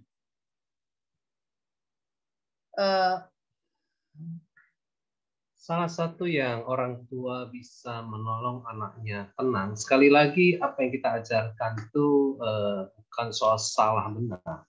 Oke ya, ngerti ya? Bukan dosa tidak. Tetapi apa yang kita ajari sebenarnya adalah tujuannya adalah bagaimana orang tua tidak kelelahan. Itu yang pertama. Yang kedua adalah orang tua masih punya hubungan waktu dengan pasangannya dan hubungan dengan Tuhan. Nah, mengenai soal anak kapan bisa pisah dari kamar, sebenarnya harus lihat bukan pisahnya. Tujuannya apa dulu, ya kan? Kalau tujuannya baik, lakukanlah. Tetapi kalau ada yang tinggal sama mertua, kamarnya hanya satu, nggak ada pilihan. Dia harus tidur dengan anaknya satu kamar. Tinggal bagaimana anaknya nggak harus di ranjang utama, bisa di sebelah kamar tidur utama dibuatkan ranjang kecil, ya toh. Dan itu harus diatur dengan kondisi-kondisi setempat saudara. Tapi tujuannya buat apa? Kita harapkan suatu hari anak saudara bisa, karena gini, ketika kita melakukan hubungan intim suami istri, salah satu yang kita perhatikan adalah kalau anaknya sampai usia 5-6 tahun masih ada di kamar kita, itu akan merepotkan sekali. Ya, tidak baik. Oke, itu salah satu yang perlu kita pikirkan juga ke depan. Andai kata anakmu masih berjuang untuk bisa tidur sama adiknya satu kamar seperti pertanyaan tadi, saya kira menyatakan Tuhan hadir, Tuhan ada lewat saudara, misalnya kalau saudara bangun, misalnya contohnya bangunlah mesbah keluarga, anak masih nyanyi sebuah lagu, doakan mereka, main sama mereka di kamar yang mereka akan tidur nanti, itu proses-prosesnya butuh hikmat Tuhan. Jadi tidak semua bisa ikutin perkataan kami hari ini langsung jadi. Enggak, kita tidak ke arah sana.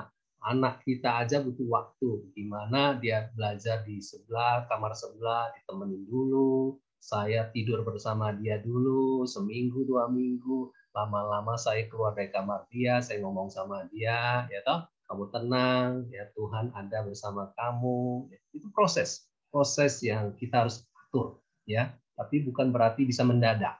Nggak bisa, butuh waktu. Oke, saya ingin memberi semangat buat orang tua yang berjuang dengan anaknya masih tidur satu kamar walaupun sudah agak besar.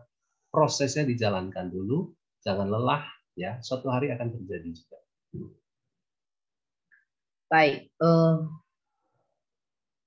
ada beberapa pertanyaan penting tentang bagaimana kalau bayi anaknya udah setahun masih bangun 2 kali semalam.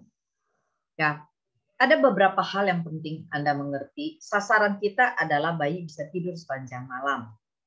Setahun adalah usia yang sudah harusnya bisa tidur dengan panjang waktu 7 jam. Ya, Di atas 6 bulan itu harus non-stop tidur 7 jam. Maksudnya begitu. Ya, kalau di bawah 6 bulan bisa minimal 5 jam dia bisa tidur non-stop. Nah, apa yang harus dilakukan sebelum tidur adalah orang tua harus perbaikannya itu bukan mulai dari minum susu terakhir atau minum susu malam. Usahakan tidak perlu waktu siang itu harus kenyang. Ingat, perut kita kalau dipaksa juga untuk makan jam 2 malam, jam 5 itu tidak baik. Ya. Nah, kebiasaan yang sedang kita bangun untuk kebiasaan yang sehat. Jadi anak kita usahakan kapan waktunya dia yang terbaik untuk minum terakhir. Ya, kalau dia terbangun kasih tahu nggak usah gitu loh. Ya, balik dulu tidur. Nah, kalau siang, pagi sampai malam itu pola rutinnya baik, maka biasanya itu akan dengan otomatis malam juga baik. Usahakan anak-anak tidak tidur siang terlalu panjang. Ya, apalagi sudah usia 1 tahun, ya maksimal 2 jam. Ini mestinya tidur siang paling 2 kali dan usahakan tidak lewat dari 2 jam. Ya, kenapa? Karena nanti jadi malam akan jadi susah gitu. Nah, kalau jam 10 terakhir minum susu, usahakan jam 11 digeser. Ya, supaya dia biasakan makin dipanjangin. Ya, dipanjangin artinya biasa jam 2 jam 5, jadikan kalau bisa jam 1, habis itu jam 5. Ya, hari berikutnya jam 1, jam 6 gitu. Nanti hari berikutnya jam 12, jam 6. Jadi perlu tahapan yang dilewati ya, supaya bayinya biasa dan ibu juga biasa. Kadang kan butuh 2 hari, 2 hari per 2 hari untuk digeser waktunya 1 jam 1 jam. Ya, itu saran saya. Ya, karena kalau tidak, Anda tidak akan pernah bisa melihat hal yang kemajuan. Ya, nah untuk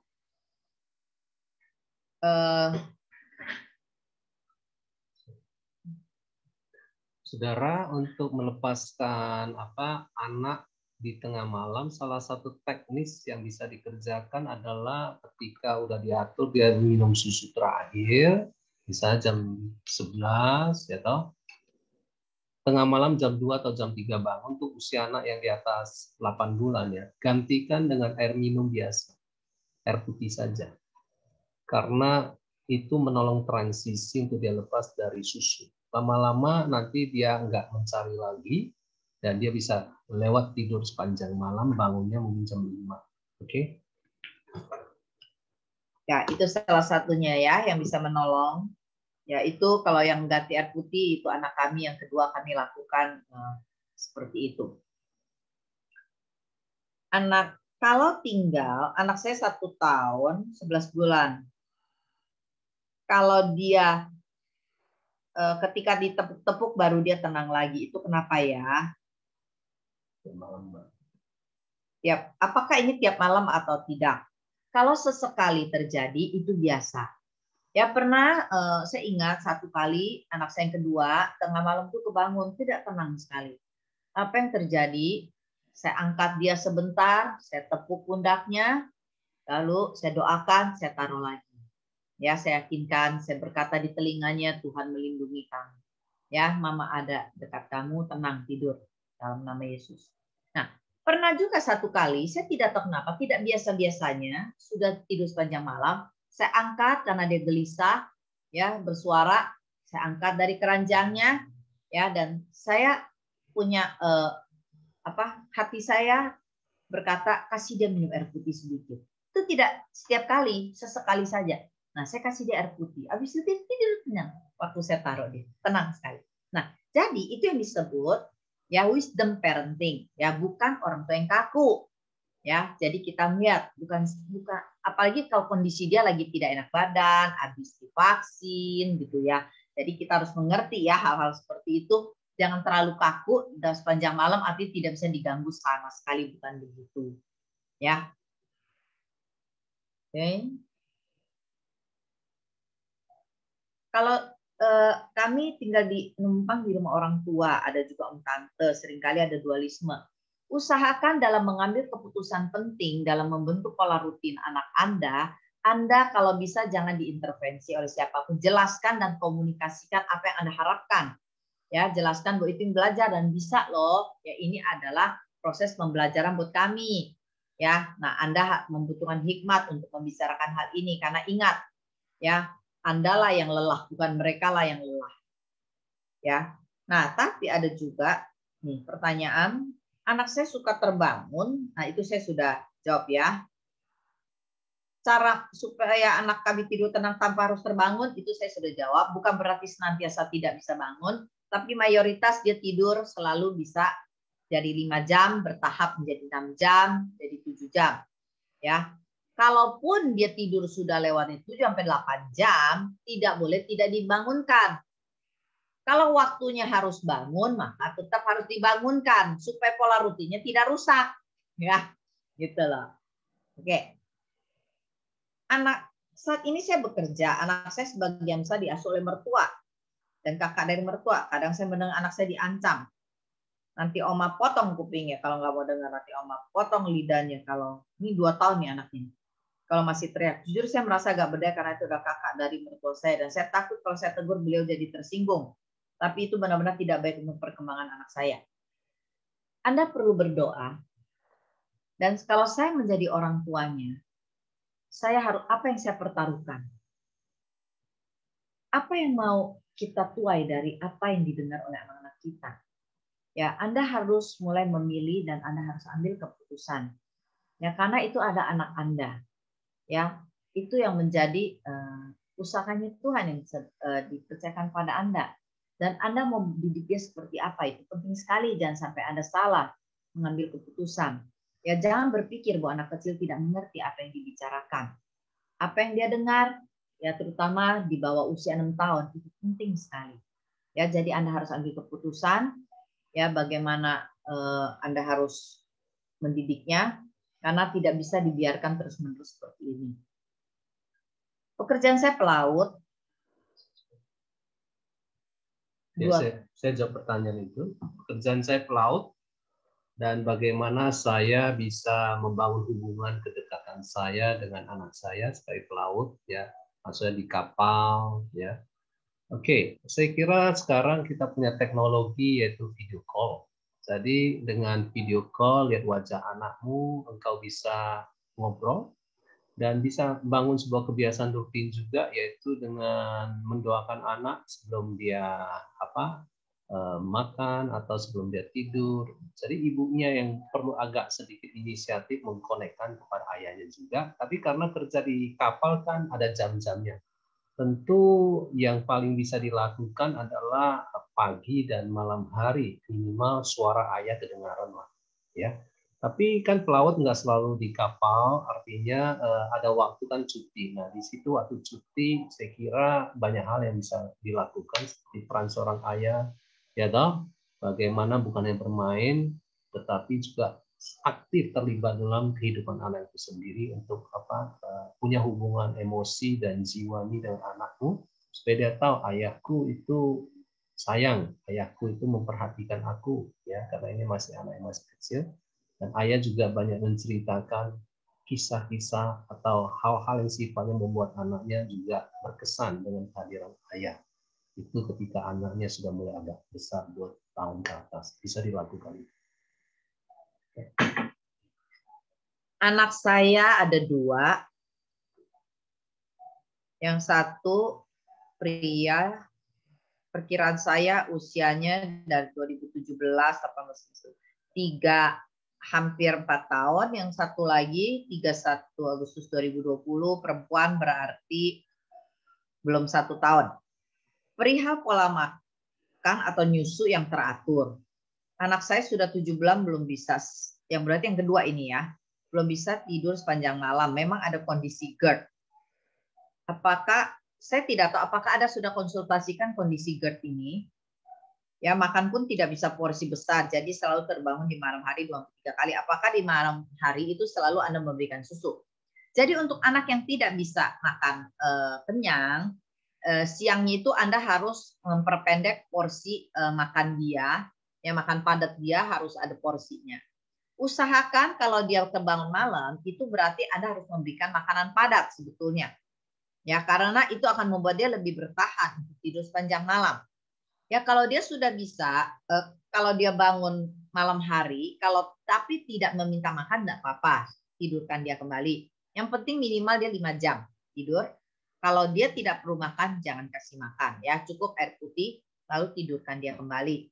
Ya, jadi saya belum bisa menjawab sepenuhnya, ya karena gini. Dalam setiap konsultasi yang dilakukan, kadang saya harus melihat pola rutin apa yang sudah dibangun ya oleh orang tuanya. Apakah pola rutin? Kalau bangunnya rutin, berarti yang harus dibangun adalah bagaimana seperti kita gini loh. Sekalipun kondisi kita ada GERD ya, tapi kalau tidur itu, kalau dia nyenyak, itu tidak akan ada masalah.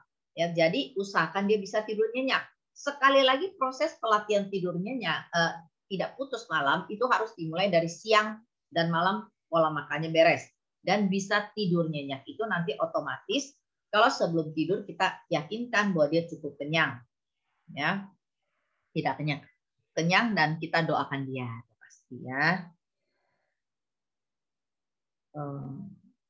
Bagaimana mengatasi anak yang menangis tanpa sebab ketika bangun tidur siang atau tidur malam, anak yang menangis dan suka memukul kepala sendiri berulang-ulang tapi bisa sambil ketawa-tawa. Terima kasih. Ini mungkin anaknya suka mimpi ya, suka tidur aktif ini.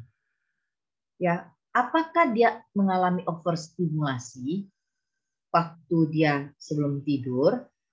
Ya, perhatikan, ini salah satu pertanyaan penting sekali. Saya lihat kadang-kala orang tua biarkan anak-anak itu punya kegiatan untuk overstimulasi. Misalnya ke bayi ya, usia di bawah 6 bulan, dia nggak boleh overstimulasi. Sekarang tuh banyak kasih nonton HP, nonton laptop, mainannya kencang sambil nonton TV kencang. Jadi overstimulasinya itu membuat bayi tidurnya bisa mimpi, bisa kebangun, bisa kaget. Itu penting loh. Ya Bapak Ibu jangan suka membuat overstimulasi, artinya gini, kegiatannya terlalu panjang, terlalu banyak, terlalu misalnya bagaimana dia mestinya kalau 1 tahun maksimal itu 10 menit, 15 menit nonton, itu ya kalau main, itu sampai diajak 1 jam, akibatnya dia bisa nggak tenang tidurnya. Nah itu perlu orang tua doakan. Ya, ajak dia doa, ajak dia dengar lagu pujian, penyembahan. Ya, jangan banyak kasih proses aktivitas yang terlalu aktif dan sehingga itu yang disebut overstimulasi ya, interaksinya terlalu hebat. Oke, buat pertanyaan ini laki 15 bulan, kami khawatir bahwa dia terlalu awal terekspos dengan laptop, dengan HP, dengan main yang sifatnya elektronik. Karena di sini dikatakan anaknya itu bisa nangis, pukul-pukul kepala, bisa ketawa-ketawa. Jadi menurut saya ini sesuatu yang bukan dari dalam, sesuatu yang dari luar yang pernah masuk lewat penglihatannya, lewat matanya, ya toh. Kemudian dia menirunya bisa begitu. Itu yang pertama yang perlu diperhatikan. Andai kata itu adalah sebuah perilaku yang dari dalam, saya kira sebagai orang percaya Tuhan, saya kira kita harus ngomong sama dia, tidak boleh pukul kepala, tidak boleh pegang tangannya, ya toh? No, ya kan? Ya. Kemungkinan besar dia dapat dari contoh film. Kemungkinan besar. Atau juga ada hal yang berikutnya yang perlu kita perhatikan. Jangan sampai anak kita itu ada anak kasus membentur-benturkan kepalanya di tembok. Ya. Nah, ternyata apa yang terjadi ketika mamanya stres, ribut sama suaminya, ibunya melakukan hal yang sama. Ngerti ya? Jadi sekali lagi cek apakah dia mencontohi orang tua dalam kondisi yang stres waktu itu. Nah, itulah sebabnya kadang kasus anak yang aneh-aneh, biasanya kalau kita telusuri, itu adalah persoalan depresi dari sisi mama yang membuat anak ini berperilaku aneh. Coba kita perhatikan. Jadi kondisi pernikahan akan sangat mempengaruhi ketika itu dibereskan, rata-rata anak jadi beres. Penting sekali kita menekankan kondisi anak biasa adalah dampak tidak langsung dari terjadi hubungan orang tua dan kondisi orang tuanya di rumah. Ya, apakah kegiatan mainnya, dia banyak sendirian, banyak dengar keributan, orang tuanya juga tidak terlalu memperhatikan perkembangan bayi atau anaknya.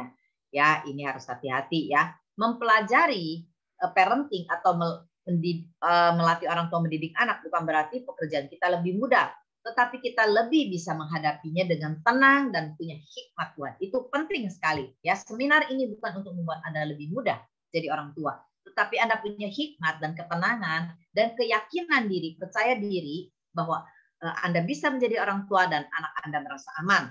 Ya, karena Anda tahu apa yang Anda lakukan. Ingat, anak masih kecil belum tahu apa yang baik dan buruk, apapun yang dia tonton, apa yang dia main. Andalah yang menentukan. Anda harus tahu dan peka dan mengambil keputusan dengan benar. Karena apa yang mereka lihat itu akan menentukan apa yang terjadi di malamnya. Anak saya waktu umurnya 3 tahun, Yunike yang pertama, waktu dia sempat menonton iklan yang itu tidak baik sekali dan menakutkan, malamnya benar-benar nggak bisa tidur. Dia cuma jawabnya satu hal, ada om, ada om. Nah, saya bilang, omnya di mana?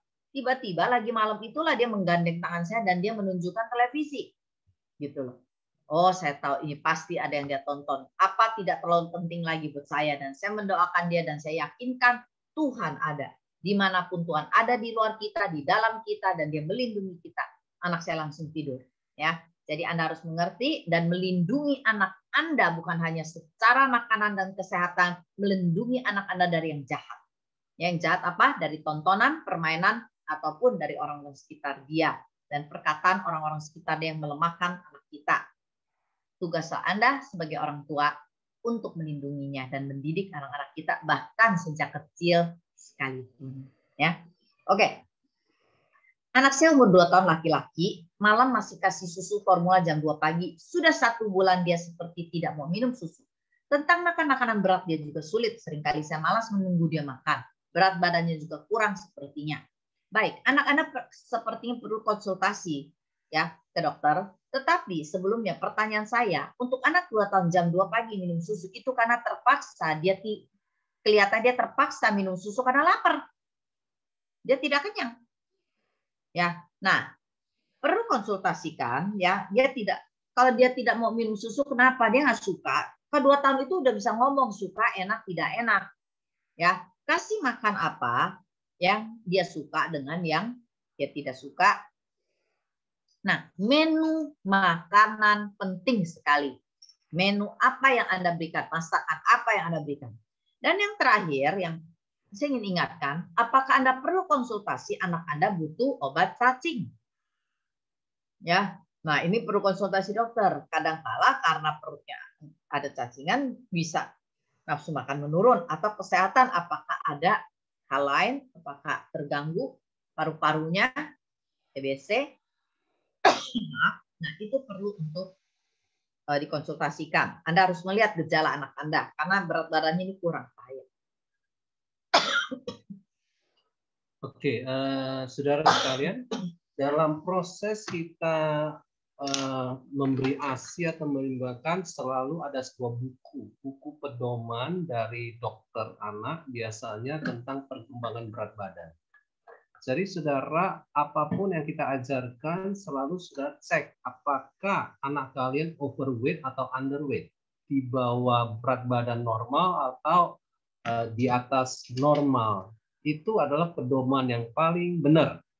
Jadi kalau andai kata apapun yang kalian lakukan itu ternyata underweight anak ini, itu harus segera konsultasi dokter, contohnya ususnya dan persoalan susah makannya. Jadi aturan-aturan ini harus fleksibel juga, jangan sampai membuat anak jadi underweight. Oke.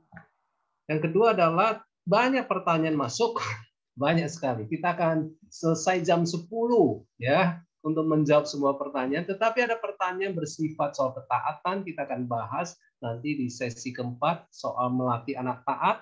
Ada juga bagaimana orang tua berkata kalau dia bilang no, anaknya responnya lempar barang, nangis. Kita akan jawab juga nanti di sesi ketiga. Ya, jadi ada hal-hal yang kita nggak akan jawab semuanya hari ini karena akan membosankan sekali untuk kita cover semua hal. Tapi coba bersabar, kita akan pilah-pilah pertanyaan yang cukup baik nanti untuk kita jawab di sesi berikutnya.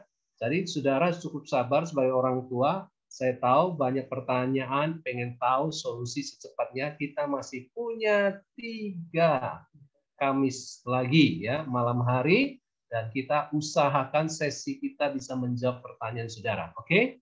Kami kembalikan ke Bapak Budi. Silakan.